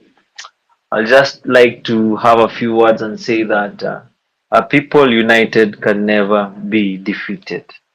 If you repeat that in yourself, you'll understand that it motivates you to realize that you can take this country back to where it's supposed to be. So our time is now, and our time is now. And one thing I need to add on civil education is that I've experienced this. Today I was driving my car. I happened to have someone join me in my car, and he was a mechanic. And in our conversation, I was listening to space, and he was wondering why I'm in politics, and I'm listening to politics, and in my career I have no interest. I've never been interested in politics. There and then I realized that these guys don't know what is happening in this country. There are so many people down here, the motorbike people, the mechanics don't understand what is going on in this country. They're telling us you leave these guys alone. They don't understand. And from there and then I started talking about what we were hearing from space using the economics. Who was saying that he used the analogy of who during his time. He said that 2 billion is being stolen on a daily basis. He calculated the 2 billion in an entire year was going to go to 600. He went further and told everyone in Spice FM that 600 billion. The doctors who are striking, they're striking for to get a salary of 200,000. If 500,000 would be given to each doctor, and they are about registered doctors are about 9,000. Those doctors can be paid for 14 years. There will never be a strike for 14 years. He gave another example that the roads here in the entire country of Kenya, they're like 16,000 kilometers. That money alone is enough to make 12,000 kilometers to do a road worth 12,000 kilometers. According to using the analogies of the transport, saying that they're using 50 million per kilometer to make roads. He was very educated. He was talking about the schools. He told the school people that in universities, there are like 600 universities being registered on a yearly basis, and there are like 600,000 university students being registered on a yearly basis on a budget of 200,000 per year. 600,000 students could be paid for their entire school fees without any adding any cents for like the whole until they finish an entire 4 years. As we were continuing to discussing, this guy was being enlightened. Then I realized that these people don't know. So I want to urge everyone in this space that they should take their time during their working hours, during their day-to-day runnings, that if they see someone who does not know and we are getting this information from space, we should share the same. I want to conclude by saying that a people united can never be defeated. Thank you so much. Asante sana. Baro Bibi. Thank you very much. This is my first time to speak in space. I haven't gotten the opportunity.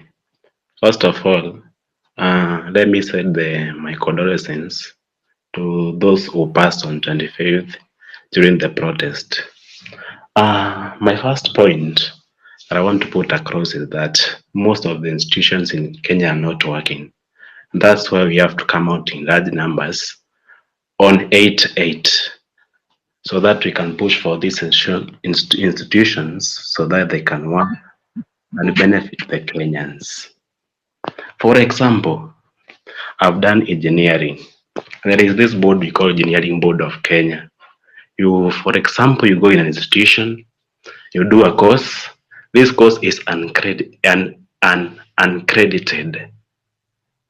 Then, when you finish your education, you come here and start tamarking, and you are told the course was not accredited.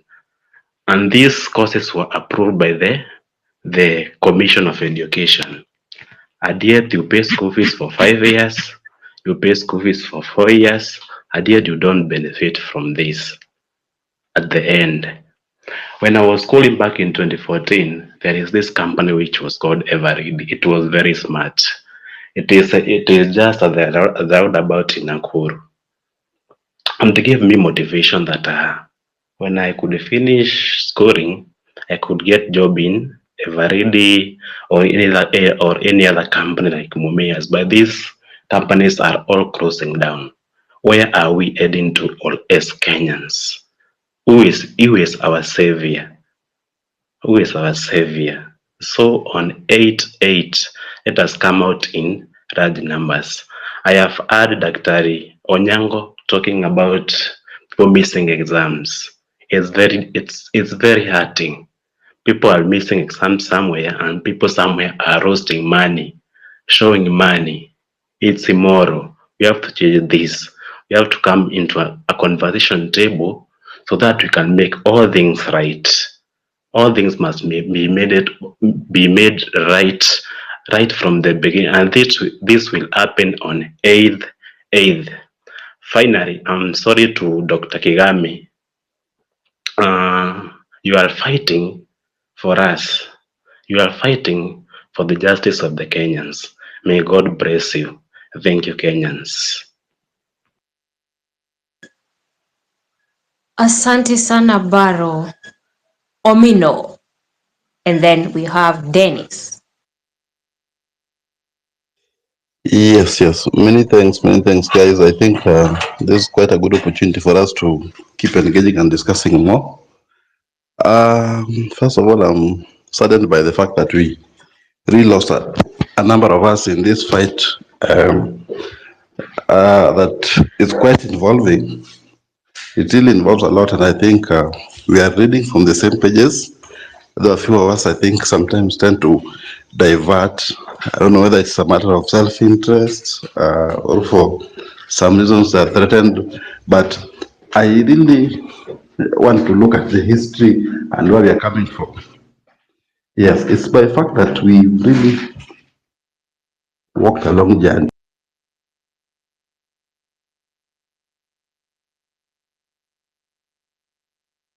Where we are, politics and leadership.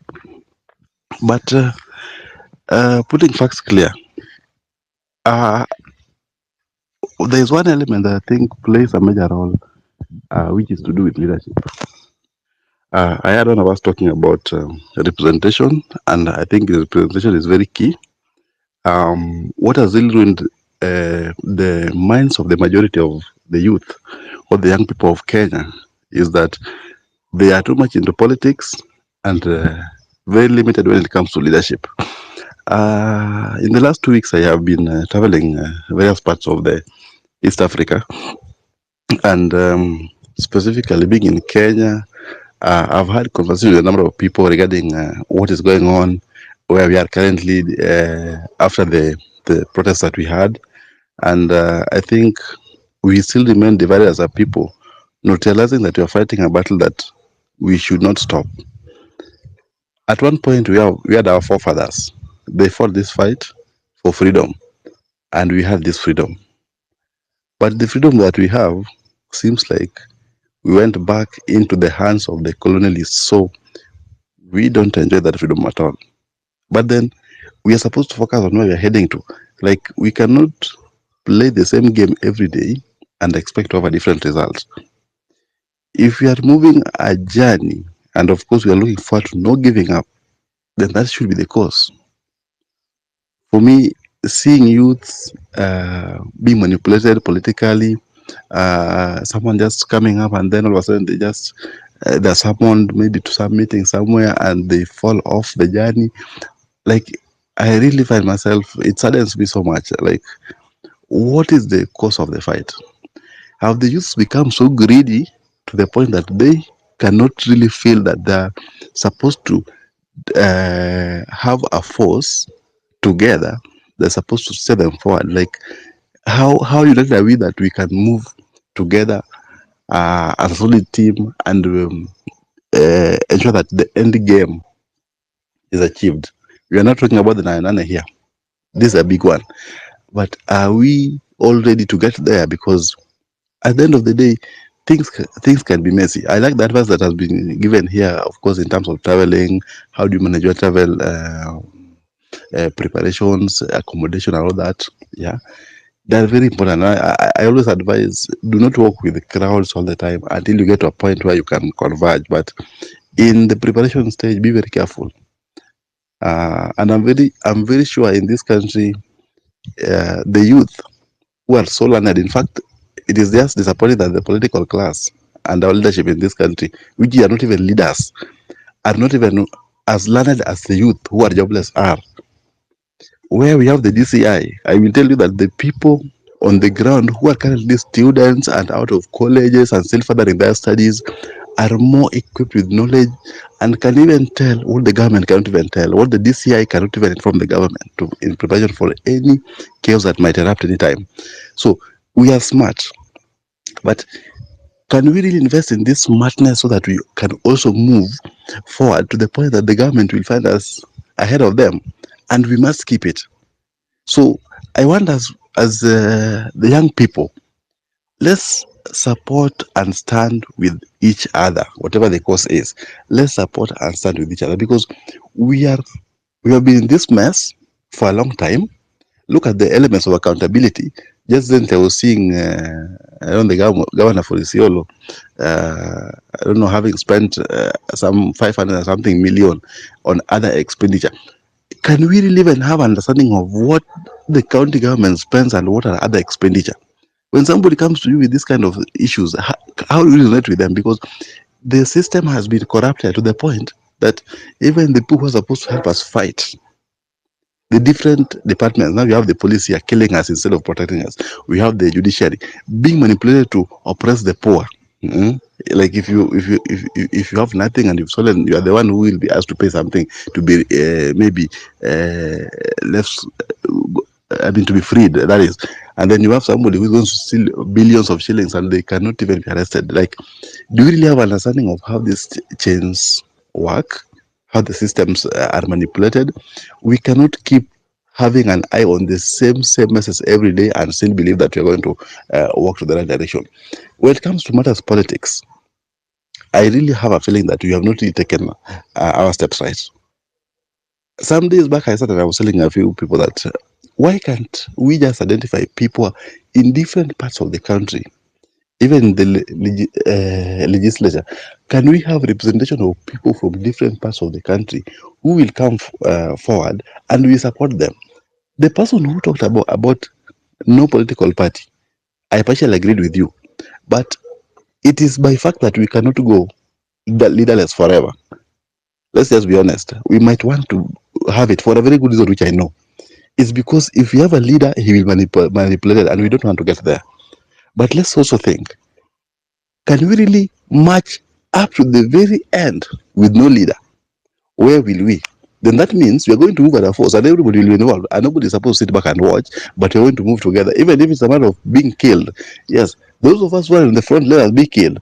Those of us who will remain will take things from there and move forward. But at least still at that point, we will have somebody who will still lead and take command. I mean, and command the people so that you can listen. He can maybe guide and set, I mean, have a clear direction for us to move forward. So we might not have the leader in the picture, but truth be told, at one point you will really have that leader. The only fear is the manipulation that happens in this country, whether it is at the political level, at leadership level, of course. I think if any of you are keen about the emergence of Babu Wine in politics, the emergence of Simba Ratio of Kisi, if you look at those young thugs, the likes of Ababu Namwamba, Kenyans, the youths really admired the fact that they're seeing youthful leaders in this country. But let's be honest, how long did it take for some malice to happen behind the scenes or wherever they happen, that now some of these youthful leaders have been associated with bad things that we didn't expect? Ask yourself. I think there's a problem. Either it is a system manipulation or it is people who go forth to stand with the youths, but then at some point they fall off. Look at somebody like Jalango as well. I don't know. He plays his politics 50-50. He May does you not know wind whether up? he's supposed to support. Yeah, and I just wrapping up. Sorry. Yeah. So I think we just have to see, look at the mirror, look at yourself, see what's happening, and look at that side of things, and we can really have a better way of doing things. Yeah. Thank you so much, and let's keep it nane. We shall get there. Thank you. Asante sana Omino. Dennis, go ahead. Yes, thank you, madam, for this opportunity you have granted unto me. Hashtag Ruto must go. This is because of what is going on around the nation. And for me, I can tell my team that this is worth taking a loan from the bank and send this guy home. If you see today what has happened or what have been noticed from the city mortuary, it's a reason that can send you to do these revolutions. Kindly, guys, let us go out and make sure this thing is done and come out successful. Thank you, madam.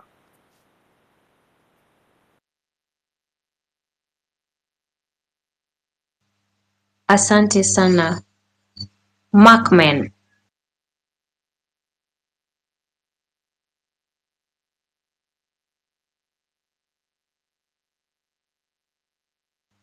Duncan.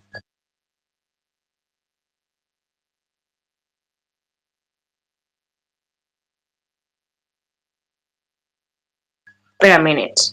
If you're not present, I'm telling you, I'm dropping you. Markman, Markman, Markman. You're not present. Duncan, Duncan, go ahead.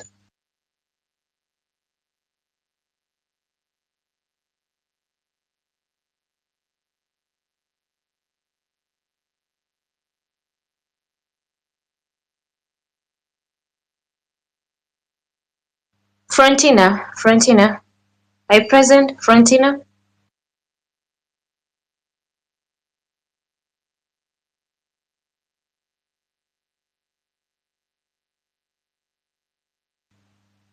Josephine, had you spoken? Go ahead, Josephine. Hello, can you hear me? Can you hear me? Yeah, go ahead. Yeah, we can hear you. Go ahead. Thank you so much. It has been long. I've waited since 7. Anyway, thank you so much. I want to take this opportunity to say good evening to fellow Kenyans wherever you are, and also those who are, it's morning out at their timeline. Good morning. Yeah, I'm Josephine from Mombasa. I had my colleague from Mombasa who was just talking like we are really doomed. But what I want to tell you guys, I want to take you to the direction on how to settle this issue once and for all. And now I just want to unveil what is really what has been happening and what is taking us, and even what makes you feel scared. First and foremost, the greatest problem we have right now and what is taking place in our position is the Shakahola sacrifice, and that is sacrifice at the quarry. These are the sacrifices which have been given so that to scare you up. In the spiritual world, for those who have listened to me some few days ago, I was explaining how things do happen in the spiritual realm for them to come and prevail in the physical world. And having said that, for the Nane to come to pass, if we agree, I will prepare a daily prayer whereby we are going to do the prayer for 7 days. If we agree, we can either put it at 3 o'clock or at 1 o'clock during the day, so that we are able to first silence the sacrifices which has been offered through Shakahola and any other altar which we do not know where the sacrifices are being taken. We silence those tombs, we silence those sacrifices, and then now we march spiritually in the spiritual world, destroying each and every sacrifice so that we can stand firm for the next 7 days. And by the 7th day, we shall blind each and every power which has been raising up. Remember, even the people of Mombasa, munafikiria Nexandaka ni pesa wamepewa. Those monies are taken in the graves.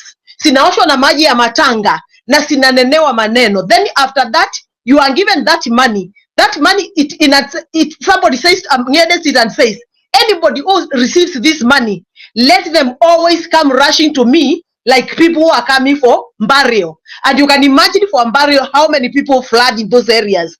And these words really work because it's a sacrifice which has been given against that, and it is being used to her against us, and without knowing, we are there fighting, and then we start feeling we are shaken because now this sacrifice, what is really happening if people are not responding? It's not about people are not responding. They have been offering the Shakahola sacrifice, and I have evidence, and I know what has been happening in the spiritual world, and that's why I am not a pastor. I am a mere Catholic Christian, but I'm willing to take you through for 7 days. We destroy all the tombs, whichever sacrifice has been put. We destroy it completely. We bring it down completely. And by the 7th day, we shall stand our victory and blind each and every power of evil which is arising in this country. For sure, I can assure you, these people will resign, even they will leave the office before we get there. Reason being, once we paralyze the powers that they have been standing on, once we paralyze those sacrifices which they've been standing on, no matter how unholy the sacrifices are, they always work. But once we destroy them in the spiritual world, those sacrifices will not work again for them. At the moment the sacrifices are not working again for them, then automatic tutakuwa tumeshinda, and we will have won in the spiritual world, and in the physically, on the Nane we shall be there just picking our victory without even fight, without retaliation, without anything. So I kindly urge you, if we agree, I will prepare an itinerary on how we are going to do the prayers for the next 7 days from fast. Then I'll be sharing with it, and we agree as from 3 o'clock we shall be hosting within the platform wherever we'll be hosted. We shall be there and give it at least 20 to 30 minutes so that we go in the spiritual world with you, with the way I'll be guiding. We break, we destroy, we demolish with the word of God and make sure that nothing remains standing up. By the seventh day, I can assure you this country will be free and all of us will be free, and you shall realize that we will not have any fear any longer. Remember one thing: anyone who has the Lord on their side, they have nothing to fear. And the word of God says that in Isaiah 54 verse 17, it says, no weapon fashioned against us shall prosper, and every tongue which shall raise against you, you shall condemn. It's us to condemn those tongues. It's us to condemn any word and rub any word that has been written. Any covenant, we break it. Once we break all these covenants on our behalf of our nation, and on behalf of the leadership of this country, I can tell you we will have cleared each and everything. That's what I strongly felt that I want to do. We want to do, because this is something spiritual, and as much as we keep on fighting, we need to fight with all the weapons that we have. And the weapons that we have, which is very strong weapon, by the time we break all that, and then people go for prayers in their respective churches, and if you have to over sacrifice, wherever you utaona unataka kutoa sadaka, you just give your sacrifice through, if hata kwa mtu ambaye ni maskini yuko barabarani, you buy some food with anything small, and that sacrifice will join the sacrifice of Calvary. I can tell you nothing will ever stand again in our way, and we shall win this battle the way the Israelites, the walls of Jerusalem, the walls of Jericho fell off after the 7 days. That's the same thing will happen in our country, and our enemies will start fighting against themselves, and they will leave. I assure you, they shall live. So kindly, can we agree? If we are in agreement, we will do that. I will prepare the prayers before fast. Then we May start. you wind up? Yes. Sorry? May you wind up? I'm actually winding up. That's what I'm saying. We get prepared so that we can do the prayers and stop everything for ourselves and cleanse us and move forward. Thank you so much for giving me the opportunity. So may God bless us as we forge forward for that Nane. And things will come, people will come up from Mombasa where you think there are no people. Because after breaking those sacrifices, people will be free from those oaths and they shall come out and fight for their justice. Thank you so much and God bless you.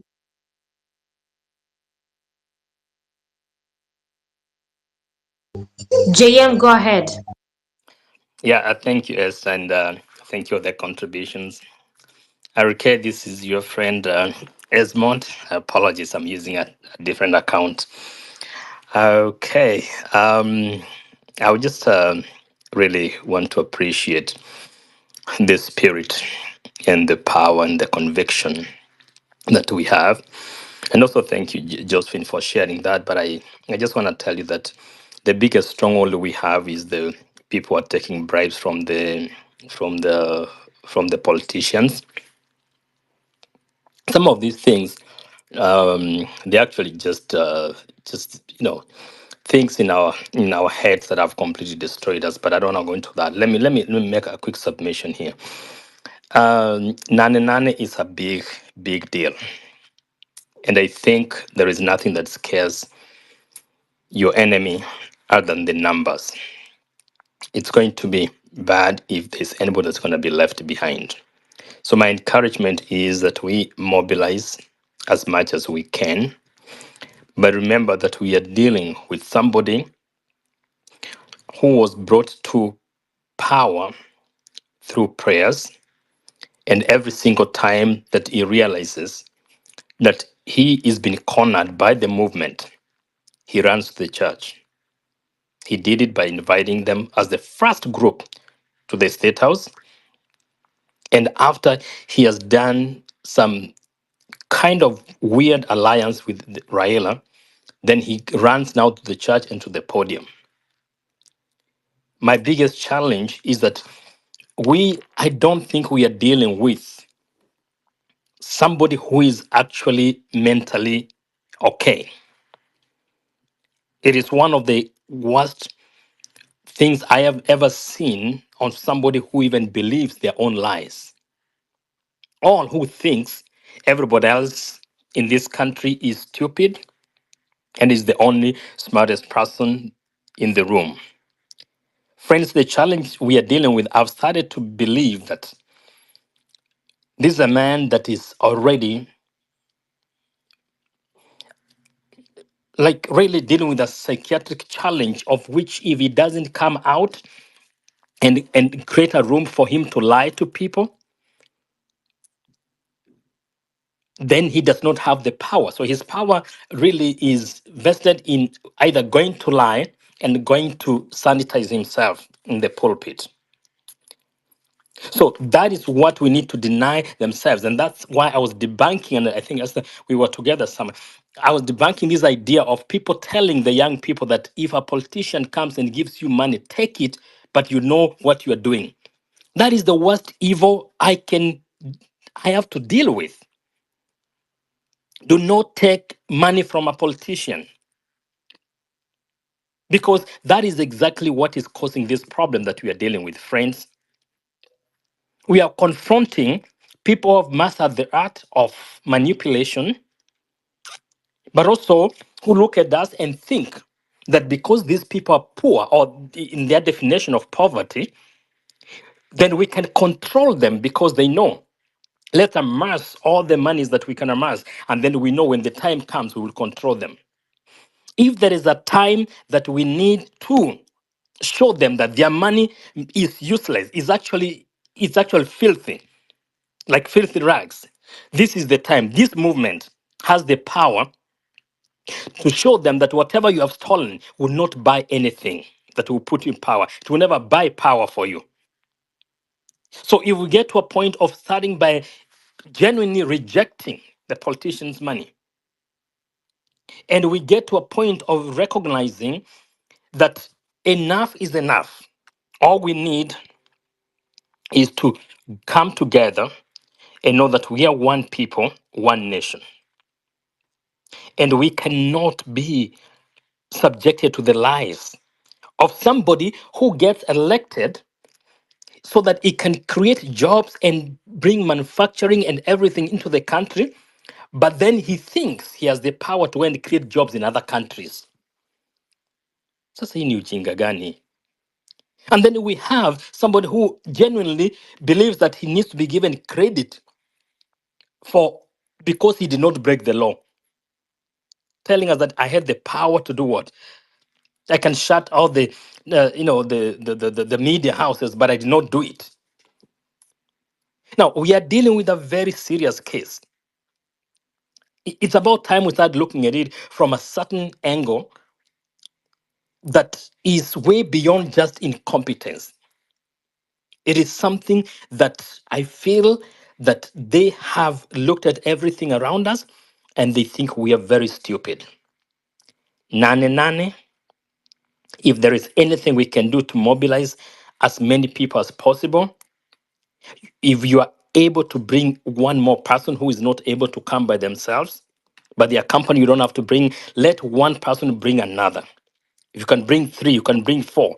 Just give yourself a target. How many people am I able to sponsor or to bring? Because we have our brothers who can, if you have your car, you need to drive, you need to do something. I want us to get together. And we're getting together so that we can send a signal, not only to the State House, which is our ultimate goal, that the State House must listen, but to any power that has been building him to get to where he is. So don't be scared. We are together. I want to agree with one of the speakers here that a people united will never be defeated. We will never be defeated. May God bless you. So thank you for the great job. May God bless every comrade in the house. Thank you. Asante sana, JM. Marriott, I can see your speaker is on. Is it Marriott, Mariette? Oh Lord, we have hard names. Marriott, Mary, 8. Okay, it's not present. Card. Go ahead. Card. Card. Hi, hi, do you hear me? Hi. Okay, first of all, to Ndegwa, there's this post, I saw it somewhere. There's this boy called Dennis Njuguna, something like that. He was arrested on 16th July, if I'm not wrong. He's currently at Kikuyu police station. He was arrested during the protest. So, like the law team, you guys can try to reach out and try to help. Like I saw the poster when I was browsing up. Then, unfortunately, it got lost before I get to know it. So I'm just requesting, as the law team, you can try and do such things. Are the reason why people are giving up. Like maybe people from the village are like alienda na zarudi, so we can try and do something like that. We can try, people can try and retweet. I was to retweet but ikakuwa imeposta imepotea, so somebody can try and retweet it more and more so that ikuwe popular. We said we have to retweet those who are dead. We have to retweet those people who are abducted and those people who are arrested. Then another thing is, as I said, always come here to give feedback. Today, after having a morning space, I had to go out. I was at Ngumo line. Then I met a group of border borders, and I had a really good conversation with the border borders. And I'm just glad to share this because some of them, like somebody talking. Okay, so I had to do some civic education at that, and they shared the challenges they are facing, and some of them are being threatened. As far as we speak, we and I came to realize that we might be blaming them, and again they have reached the corner. But again, I told them it is good to talk. So I was requesting, if possible, we guys we can talk about a having a day of borders. Just we go to the street because of borders before Nane. If possible, we can go to the street because of borders. Like so, you see, each and every border station have their leader. And so when a leader ameapproached, and some of borders ni watu wanakuwa wana reform. Some of them wana reform. Some of them have some records and stuff. So you get they're being blackmailed because of that record. So some of them wanakuwa anaenda because hana option. You see. So those are things that nimepata kwa ground. So some of them were requesting something that can push our leader to step. If you guys can try and come out and be like, have a poster, carry posters that are sending messages to borders, specifically borders, because currently that is the main problem we are having on maybe mobilization or maybe sensitization pale for ground. So that was the reason why I had to bring this information right now. Like if we can try na tukuje kwa ground, like like we have like we have a message ni placard zenye zimeandikwa some sensitive messages to the wale wenye wako wanafinyiliwa, like, and then their leaders and everything and stuff, like they can try and step back because as far as they're there, they're not strongly there because they fear Gen Z. That's the truth. That's the truth imepata kwa ground.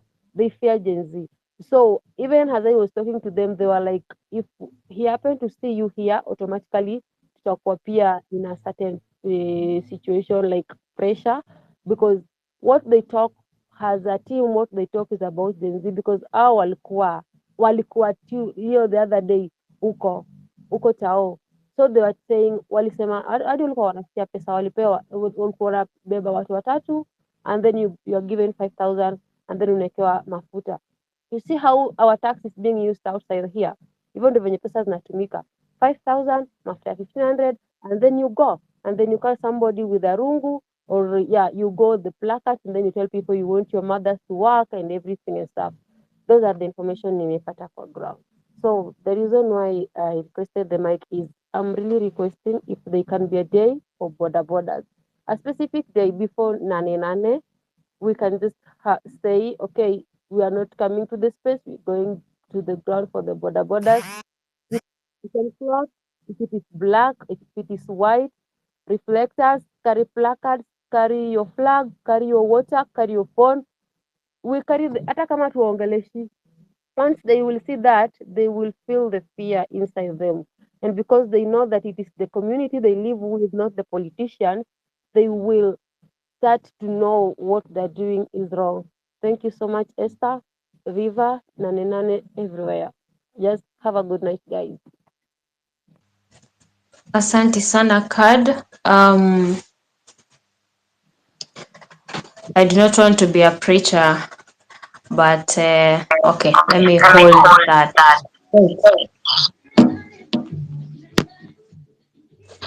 His Excellency mute and TWT mute.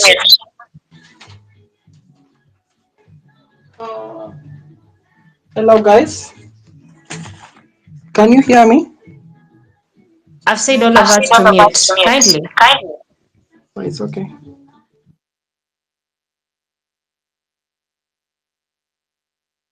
Oh God, when you come in, ensure you mute as a speaker.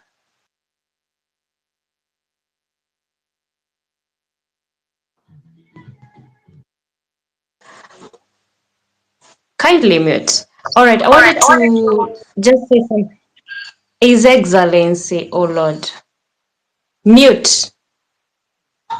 It's a simple language. Mute. Okay, I wanted to say that we should give flowers when people are alive. What KOT is doing needs to be supported. There's someone who has said we pray for safe travel. If you would maybe have some fuel just to support and say, okay, safe travel, I mean, just do it. Be kind. This is not easy. I mean, everyone is waking up and going to job from 8 to 5. But he himself has decided just to be present here. I just felt is important. I'm not a preacher and I'm not preaching maybe for Sadaka, but let's give flowers to people when they are alive. That's from me, Esther. No one was pushed me to do it. So let's appreciate the little that he is committing himself to. It's not an easy journey. Hata soda kidogo unaweza mtumia just to feel the motivation for coming in and joining us. Kingdom, go ahead. Kingdom. Good evening, everybody. Can you hear me, Esther? Yeah, we can hear you. Okay, thank you. So yes, I agree. KOT should be able to get something for all the good work he's doing, and we shall support him. So I want to speak on about 4 things. First is on the mobilization and how we are mobilizing. So I know KUT is raising money for bus fare, and what I want to ask is, how are we going to how are we going to know our young people that will really need help to be able to take advantage of that? That is my first question. And also, is it possible to speak to maybe bus companies, maybe private ones, that we can use and just pay and tell people you go to this location, and they can be able to take.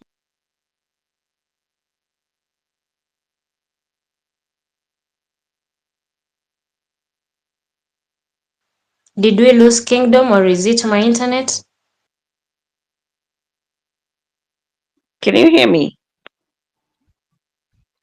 Yeah, go ahead. Yeah. So, yes, so my second point is on social media. I feel we need a plan on how we are sharing the information and how we are doing the hashtags. If you go to check on the hashtag right now, we are not doing very well. So we need a plan. So every morning when we all wake up or evening, if we say let's tweet about 10 times a day, we're about 800 people. That's 8,000. So if we are all speaking the same language and we have maybe 10,000 people that are constantly saying Ruto must go and Nane Nane, I feel that will push our hashtag. Another thing, because these people have been very vicious, as we push our hashtags, now that Olympics is trending for the next few weeks, I feel we should also tag the Olympics. That way, our hashtag will be received internationally, so they'll also see whatever is happening in our country, and also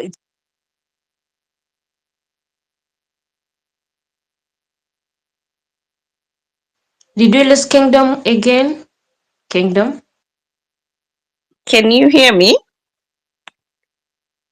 Yeah, we can hear you. Okay. Yeah.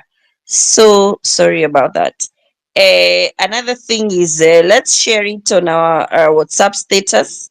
I feel that will go further than sometimes Twitter or Facebook or TikTok, because we have a generation that has decided they don't want social media, but they're on WhatsApp.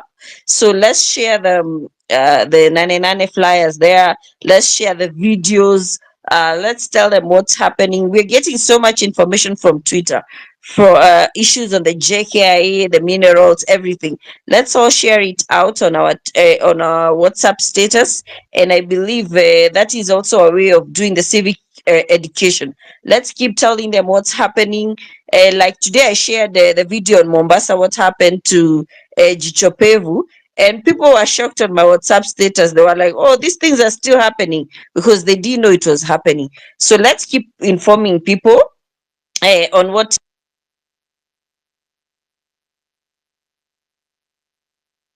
Oh Lord, Kingdom, you keep getting lost. Maybe we would, you'd check on your internet? Can you hear me? Yeah, proceed, and maybe you can wind up. Okay, yes. Another thing I wanted to say is now that we were thinking of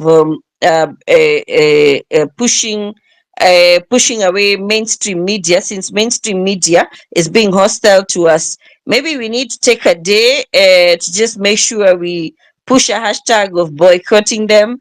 And also, I've seen KTN seems to be sympathizing with us. So can we look at a way to use KTN to our advantage and see how they can push our agenda?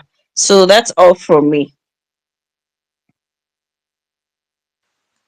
Asante sana, Ayo, karibu sana. Go ahead. Can you guys hear me? Am I audible? Am I audible enough, ladies and gentlemen? Mmeboeka kwa hii space mnabo. Yeah. Changamkeni kwa hii space. Mnena nane nane na mnabo. Anyway, this is what I want to say, yeah? You know, guys, number one, you cannot take prayers into a battlefield that people are using guns. Sawa? Number two, people who are hawa tunatuambia tuombe nini nini, these are the same people who've been praying and they are killing us. So dawa ya moto saa zingine haikuangi moto. Dawa ya moto, chukua maji umwagie, ama moto iki mwaga petroli wake kabisa. This is why I'm saying this. There's that lady has told us here we're about to fast and pray, blah blah blah, nini nini, and all that kind of stuff. Mimi sasa msiombe, lakini tukue practical kidogo. Hatuwezi enda kwa battlefield tunaomba na sisi tunashutiwa. This is the same mistake that our leaders made during the Kinjeketile Ngwale times, Majimaji rebellion. They are taking whatever, nitwaje, to a gunfight. Sijui wana nini. If you know that's, if my history is failing me kinda, yeah. Those leaders that told their people sijui to cover themselves with what, ati those whatever will divert the bullets. You cannot take prayers to a gunfight. You will be killed. they will still kill you. And this is what I would, lazima tukwe practical kwa hii space, sawa? If you're going there, you have to take care of yourself. We cannot pray for a government that is killing us. At yo, we just pray for them. Mungu atawashika roho. This is not enzi za kina Farao, whereby the children of Israel prayed until they were released. This guy is not releasing us. It is us to get that person evict that person out there. Sawa. Number two is we are talking about this nane. Sabasaba nane. Interesting. We're talking about this nane thing. What are the strategies for people who want to come? Like we said in the earlier spaces, if you want to go for Mandamano, you'll find your way there. Does that mean that we haven't sent fare before? We have. Personally, I have sent to a number of people fares before, right? But what gives you the assurance, or what's giving you that assurance that hawa watu wote umetumiwa do wanaenda kutokea? This is the time where people will take advantage of you with the little coins that you guys have and just eat your monies and not show up. And these are the ups and downs of these revolutions, and we have to face those consequences. What I'm trying to say is, we know that Nane is coming. We know that we are hitting the streets on Nane. We know that something is coming up on 8th of August. You have enough time to look for your fare to Nairobi. Historia ati sina fare utumiwe nini. If it is important to you, you will show up. Let us not entertain these nonsense. Sorry to call it so. Saa zingine mwanga radical, I know. I've been told that before. Sometimes I'm always so radical. But here's the thing. If you know that this 8th of August is important to you, anza kuweka chwani leo, ama so, forgo something, tell yourself that I'm going to Nairobi on 8th of August. If it is important to you, you will find a way. Tuache hizi excuses ndogo sijui nini. This is not the time. I think we've really matured since this protest began. Since the first day of the protest, the Reject Finance Bill protests, since day one, we've learned lessons as we are growing. So by this time, it should be a baby that has matured, and we know the do's and the don'ts of a protest. In fact, says tunaweza peana lecture ya how to protest. Ugandans are even looking for solutions from Kenyans. How do we protest? That is to tell you that you guys are pros when it comes to protesting. So you've learned your lessons, you've beaten your L's, and it's now time to mature up. The baby has matured, and we cannot look back. We can't keep on making the same mistakes, if that makes sense. We've made mistakes before, we can't keep on making the same mistakes. That means we're not even growing. You understand? So again, as I conclude, rather, is it's okay to talk about all these solutions. Nisawa, we'll talk about, yes, we'll be going on such a date on Nane and all that. But my point is, these border people that we keep on talking about, that's Geo, we buy them flowers. Like I said, you cannot take stones to a gunfight. These border, they've already been paid, and they've been told these guys are your enemies.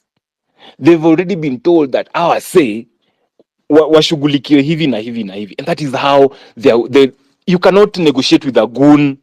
If you guys have been on the streets, you know that wakikukujia wamekukujia. I'm talking from experience. So hatuwezi endelea kuwa wapole. By the way, na feel you guys are weshe so much. You guys have to own up to this nani thing and say enough is enough. The way Ruto said enough is enough. Hata kama enough yake si enough yetu na enough yetu si enough yake, sisi enough yetu ni enough yetu. So what am I trying to say? We cannot keep on being wapole to these people. Someone oppressing you na nyinyi mnakuwa wapole, it doesn't make sense at all. Sawa? So you guys grow up, grow some balls, and say we are gonna get this shit done, and it's gonna be we are gonna get it done. Tusikuwe wapole hapa. Changamkeni bana. Hala. That's my submission.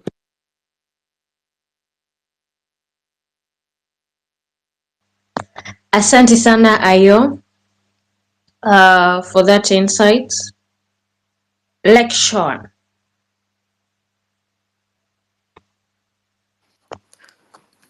Okay, asante. Election, are you present? Yeah, am I heard now? Hello. Yeah, go ahead, go Okay, ahead. asante. Nikisikia go ahead ndo najua ninaweza kuchangamka vile yote amesema. So nimeandika hapo some minutes ago kwamba we are going for war or we are at war. We the people are at war with the government or vice versa. The government is at war with us. Kile ambacho anamaanisha ni kwamba kukiwa na vita, kuna kifo, kuna majeruhi, and that's what we are getting. That doesn't mean ninaogopa ama mimi niitwe coward ama kama vile mwingine pale ameniita ng'ombe. What I am telling you is factual. We are at war. That's why people are dying. That's why kuna majeruhi.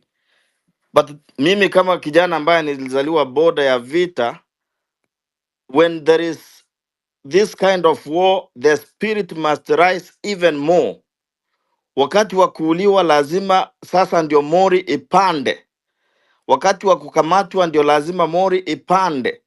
So I wanted to encourage kwamba this is war, tusiende na uoga.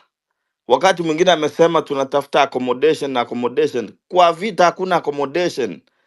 Jitolee, fika pale, lala nje, kesha. Kama utashikwa, nimesema wengine police custody can be your next home for that night. It's a reality. Kwani unataka nikuambie utaenda pale ucheke na urudi nyumbani ukiwa salama? Al-Shababu moja aliandika wakati fulani Kenya ikiwa kwa vita, eti tatizo la Kenya, majeshi ya Kenya kwenda kupigana ni Al-Shababu ni kwa sababu majeshi ya Kenya yanakwenda pale kama wanafikiria familia zao na kurudi nyumbani, na wao wamekuja kupigana vita wakijua kwamba wanakufa au wanaponea. Tuende vita tukiwa tunajua kuna kifo, kuna kuponea na kuna majeruhi. Kwa hiyo mimi natoa encouragement kwamba tujue tuko kwa vita, na vita hivi si vya kutenganisha maadui. Niruhusu tu niingilie kitu kimoja ambacho nimeona, sijui Gen Z na millennials. I am a millennial in my late 30s. Huwezi kuja hapo ukaniambia kwamba sasa nikae kando unifunze kuandamana, unifunze sijui nini. I've been working with others on calls, on communication, kwamba sijui you are too old, sijui miaka yenu. Hakuna. Maandamano hayajaanza jana, hayakuanza juzi. Hauwezi kuja kunifundisha. Nimeona wengine wakisema wamesoma vitabu vya tumbo lisiloshiba, akikuandikwa na Gen Z, akikuandikwa na millennial. Kwa hivyo haya ni mambo ambayo yamekuwepo for a long time. Tujifunze na tusitenganishwe kwa misingi ya miaka na umri na sijui nini na makabila hayo yote. Tujifundishe kwamba tukiwa kwa vita ni vita vya raia dhidi ya serikali, na serikali ambayo lazima tuiangushe kwa sasa ni serikali ya Ruto. Sisi tumeona millennials wengi ni walimu, ni maloya na kadhalika. Kama huyu mmoja aliyekuja anasema eti hawajasoma millennials. Nani hajasoma? Masomo hayajaanza 10 years ago ambayo tunashindiana kwa umri. Masomo yamekuwepo, watu wamesoma na kadhalika. Tusiweke vita vya kipumbavu na kishenzi kama hivyo. Kwa hiyo mimi nataka kusema hivi, huyu mshenzi ambaye anaitwa Rais Ruto amekuwa na nafasi ya kipekee ya kuweza kukomboa kabila lake. Kabila lake tunajua kwamba rais wa kwanza Kenya ambaye aliabduct watu na kuwa watu wakati hakukuwa hata na kamera na social media, tukajua kwamba watu wa eneo hili ni watu ambao wanapenda umwagikaji wa damu na kadhalika kupitia utawala wa kiimla. Amekuwa na nafasi ya kipekee. Then this guy is bringing back the same in the 21st century 2024. Kwa hiyo tukae imara, kwa sababu mmeshakubali kwamba ni tribeless, ni leaderless. Hapo sikubaliani kidogo, lakini with time tutakubaliana. Kwa hiyo tukuje pamoja tupigane hivi vita. Nane nimependekeza wala ambao tuko diaspora ambao tunatamani kuwa kwa ground KOT na wengine tunawasapoti kwa njia moja au nyingine, na pia embassies zote kama ni embassy za huku kwa mfano Norway embassy ipo Sweden, wale ambao wapo huko Marekani, tukafunge hata hizo embassies, tuambie hao watu mabalozi rudini nyumbani, because the country is closed for repair. Kama itawezekana, kila mtu ambaye yuko nje ya Kenya tuvamie embassy zote za Kenya, Nane tujumuike na tuseme Ruto must go. Asante.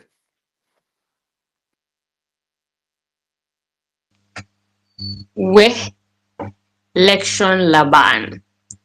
Sasa jina kizungu, Kiswahili jamani, sasa utatufunza. Jina ni la Kimasai, kizungu kiko wapi? Mr. H.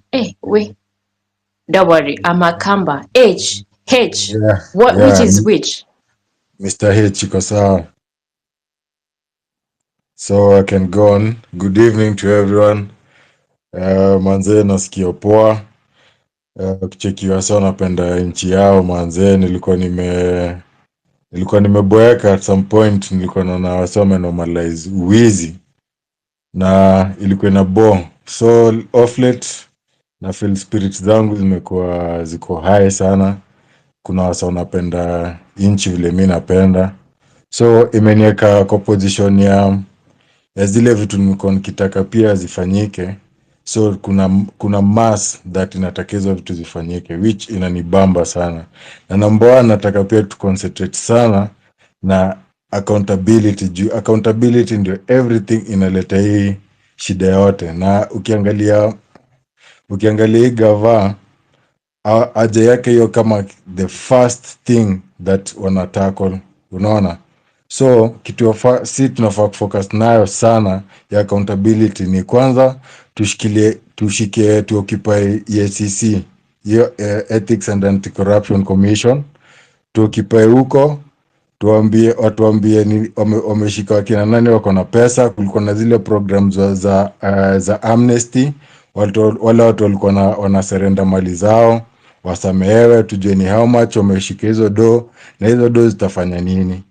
Tuende tuoccupy Salary and Remuneration Commission, tuoccupy, tuambie ni aje au ndo tutawasetia ya mshahara ya mnetoje public servants na vile watakuwa na earn. Haya, alafu tushikilie control of budget, tushikilie auditor general, hizo accountability zote that wamekuwa kireport and yet zinaripotiwa hakuna kitu tunafanya, zinaripotiwa hakuna kitu tunafanya. Hao ndo wase tunafaa tushikilie juu hii story yote inaletwa na story ya do. So hiyo ndio iko pia priority, sababu unapenda hii spirit that watu wanataka accountability ndio itafanya money revolve and itafanya tukue na equity. So let's focus on that, na hiyo ndio iko pia one of our first priority as we occupy Nane. Spirit iko so high mazee, na niko happy. Viva We mkuwe na majina rahisi for my easy time. Okay, go ahead. Hi, thank you so much. Okay, so first of all, let me send my condolences to everyone that has lost their loved ones during the peaceful revolution and our demonstration. And yeah, we're going to continue to fight because they didn't die for nothing. So we have to continue fighting. So number one, the livestock bill banner. This livestock bill, it's really going to affect us, and people are just quiet about it. We need to really talk about it. We need to educate people on what's happening, on what is entailed in the livestock bill, because it's going to be very hard for us to do our activities daily, because this bill it says that you won't be able to, even just sell your cow's milk when it has given birth. So it's going to be really hard on us. So that is just a simple thing that is there, but it's really going to affect us. So this livestock bill, we need to educate people on what is entailed in the livestock bill. That's the first thing that I had to start with. Then number two, we need to do civic education, because a lot of people are still in the dark. People don't know what's happening. That's why you can see people are really quiet about this. So we need to educate people on what is happening. We need to, conduct civic education in our homes. We need to do workshops and baradas in our homes, and tell these people whatever is really happening is really going to affect them, that we need to be woke and really wake up. So we need to tell them that this revolution is not just only for bad governance, but it's also it is also for the corruption that is really happening in Kenya. So we need to spread the news to everyone. Then let's mobilize everyone that will want to come to Nairobi for the Nane, because a lot of people want to come to Nairobi, and they can't afford the fee or the fare. So there's this guy that said he had mobilized 23 people, and out of the 23 people, 17 people were going to accommodate themselves to come to Nairobi. So I think this is what we need to do. We need to mobilize people to come to Nairobi as soon as possible, because the government is going to try within their means to deter us from accessing Nairobi. So we need to start occupying Nairobi as early as possible. Yeah. Then our IDs. We've been waiting for our IDs for the longest period of time.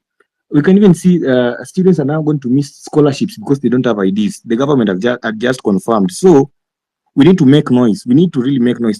People are really getting quiet. I don't know why people are quiet. Mombasa, this guy has been conducting a lot of rallies in Mombasa, but it seems like people have forgotten. I don't know if these people they are just ignorant, or they were not affected during the protests. But we need to tell everyone what is happening, because the guy is back to his rallies. He's actually campaigning again for 2027.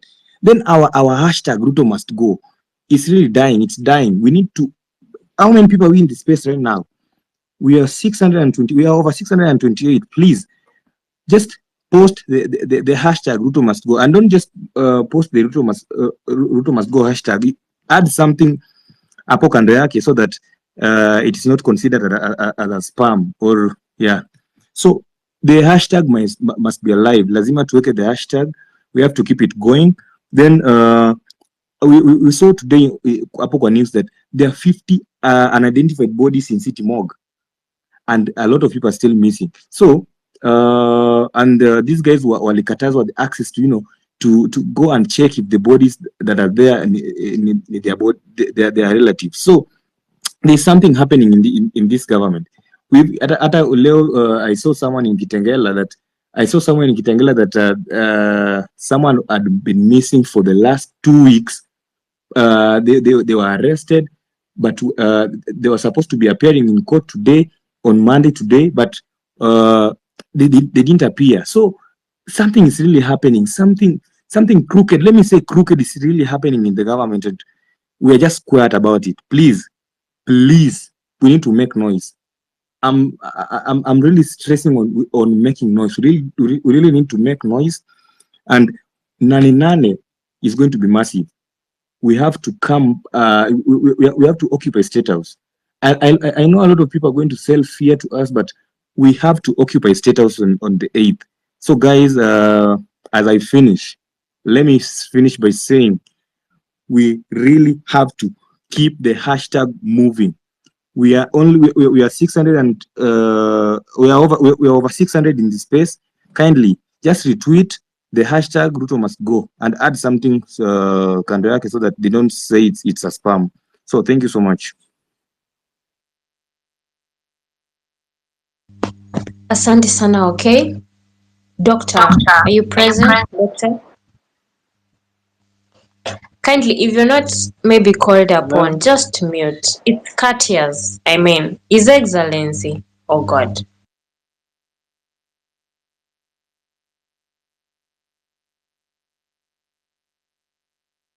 Shall I come up, Esther? Go ahead, Doctor. Thank you. It is Dr. Majus. Thank you very much, everyone. And I want to appreciate your time. I want to appreciate KOT. And I also want to appreciate the co-host. You have really taken your time to be with us here so that we can air our views and make Nane real. I'm very much grateful. I want to start by saying that Nane is coming, and I believe it's going to be real. What I can say to our youths is that all Kenyans, let us embrace everyone. Wacha ikue Gen zote. Let us embrace everyone as Kenyans. This is our burden and we need to deal with it as Kenyans. Second to that, I want to remind everyone that every life matters. And that's why we have prison in this country. Even the government knows that, even the colonial knew that every life matters. So we should not go to the street and someone come and kill us like dog. We are not going to accept that, and it starts by you. Protect yourself kindly so that we come back alive, so that we can occupy offices to make this country to be audible, to make this country to have some merit in this country. We need to be leaders. We need to occupy those offices. If we die, no one will rectify this country. So kindly let us protect ourselves. Third, I would like to say that Ruto is out. The president is out and really campaigning to encounter what we have been doing, to encounter wherever we weaken him. What are we going to do? By bringing Rahila or the opposition into a coalition into a government is all politics. Remember, there is a quote that says that welcome your previous enemies. They will play loyalty to you than a friend that you're having. Today, I want to assure you that this guy or the people who are following Raila, this guy has a followers and we cannot assume they will play loyalty. I've seen a lot of people in the rural areas. I mean the small towns that you are having. Some are now against the demonstration. People were really supporting. And by that one, I want to tell you that sometimes the Nane might meet some 1, 2, 3, but that one is not going to make us stop. Third, when Ruto is doing politics, the guy did some barazas in Mombasa, Kilifi, everywhere, up to date. And I know he will make next step to another county. What do? Let's play Asaka to catch Asaka. We will come in as politicians because politicians are inside here. This group has everybody. Let's give them time. And let's not every time that we criticize, we generalize the word politicians. Politicians are good. Politics is not something that is bad, but there are people who are misusing that position. They become politicians, then they start doing their own things that is not required. This is a country that is governed by law. So if you're a politician, you do the right thing, then for that reason we count politics good. If you are here and you're a politician, please give us idea on how we can count these politicians that we are dealing with. By coming out and starting politics and starting barazas, he is trying to encounter. So let's use that one. Third, when we are in this. May you wind up? Third, when we are in the street, thank you. Let's use the surrender tactics. We don't have weapons. If they try to use weapons against us, let us surrender and continue. People will sympathize with us. We will win because they will not shoot those who are surrendered. Most of the time, I've been in the street several times and in Nairobi, and as we speak, we are trying to mobilize people from the counties so that they can reach out these places. Let us come out strongly and we make sure that Nane has come out strongly. Lastly, the governors within the counties, more so from Luo Nyanza, they are against this demonstration as we speak, and they are trying to give out money at the county level so that we only see demonstrations within Nairobi. Let's find a way on how so we are going to work on this and make sure that we have demonstrations everywhere. In those few remarks, thank you, and let's have a good night as we also listen to others.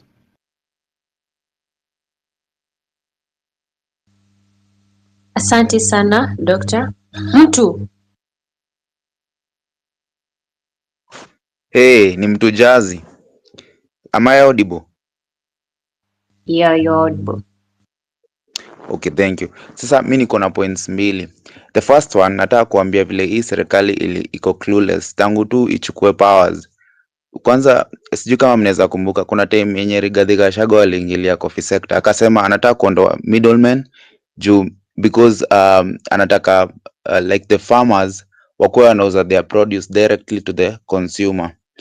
Alijaribu kuondoa middlemen but hakuwa na like a very solid formula ya kufanya hivyo, akaharibu market. So hata saa hii as we speak coffee farmers wanaumia mbaya sana. So there are a lot of other things like stalled projects by this government that were from the previous regime but imeshindwa na kumaliza. So from the word go, this government was so clueless, and the systems that were working, most of them zimestall, zimeacha kufanya kazi. Like also farmers who sell their maziwa to KCC, most of them for the last 5 months hawajakuwa wakilipwa as we speak, and it's something that is true. Anyway, talking about Nane. So kama kuna mtu hapa kwa hii space alitokea on 16th July, ile maandamano ya, unajua kulikuwa na like a break, alafu 16 July was so hyped. Kama kuna mtu alitokea, tulikuwa overpowered by police in CBD. Police walikuwa wengi hata ungedhani police ndo wanaandamana. So of course wali restrategize kwanza, vile police boss alichenjiwa wa Nairobi. Huyo kwanza anafaa asalimiwe because he's very tactical, to be honest. So now if you want people to come in numbers, because our strength will be in numbers on Nane, we need to like to make us a certain clarion call. Tuache kuambia wasee ati tunatokea streets juu tunataka accountability na nini. I think we are past that. We simply want Ruto to go. When you are giving out civil education, ndo watu watokee Nane, waambie vitu kama watu wamekufa. We were trying to convince MPs to reject the finance bill, but people were killed by this government. It means that the government doesn't care about us. Waambieni vitu kama hizo, vitu zenye zitafanya wakuwe na rage, because otherwise ukisema ati tunatokea juu accountability, watu hata wameanza kuchoka. Some of them wanauliza bado mnenanga maandamano. They don't find like a solid reason ya kutokea maandamano, but for me I'll always be there. Nilisikia Ayo akisema ati mtu atenge fair. It's okay, but still it's okay to be lacking fair. Na kama uko na uwezo wekea mtu fair, because mtu mwenye amekewa fair ana feel like I'm obliged. Unaona, ana feel ni kama ni deni, ni lazima niende kwa street. So kama uko na uwezo wekea wase fair. It's totally acceptable for someone not to be having fair. And I think unaona huku ndo huwa tuna initialize easy like maandamanos, but crowd pulling hufanyika TikTok sana, because so many people are in TikTok. Karibu kila mtu ako na smartphone saa hii ako TikTok, especially hata hawa wasi wa mashinani wenye mnasema mnataka wakam Nane. Anyway, that's my time. Thanks.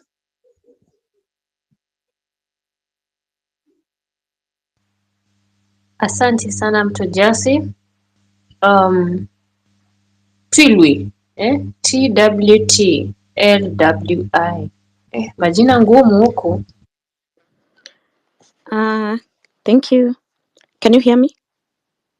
Yeah, I can hear you. Go ahead.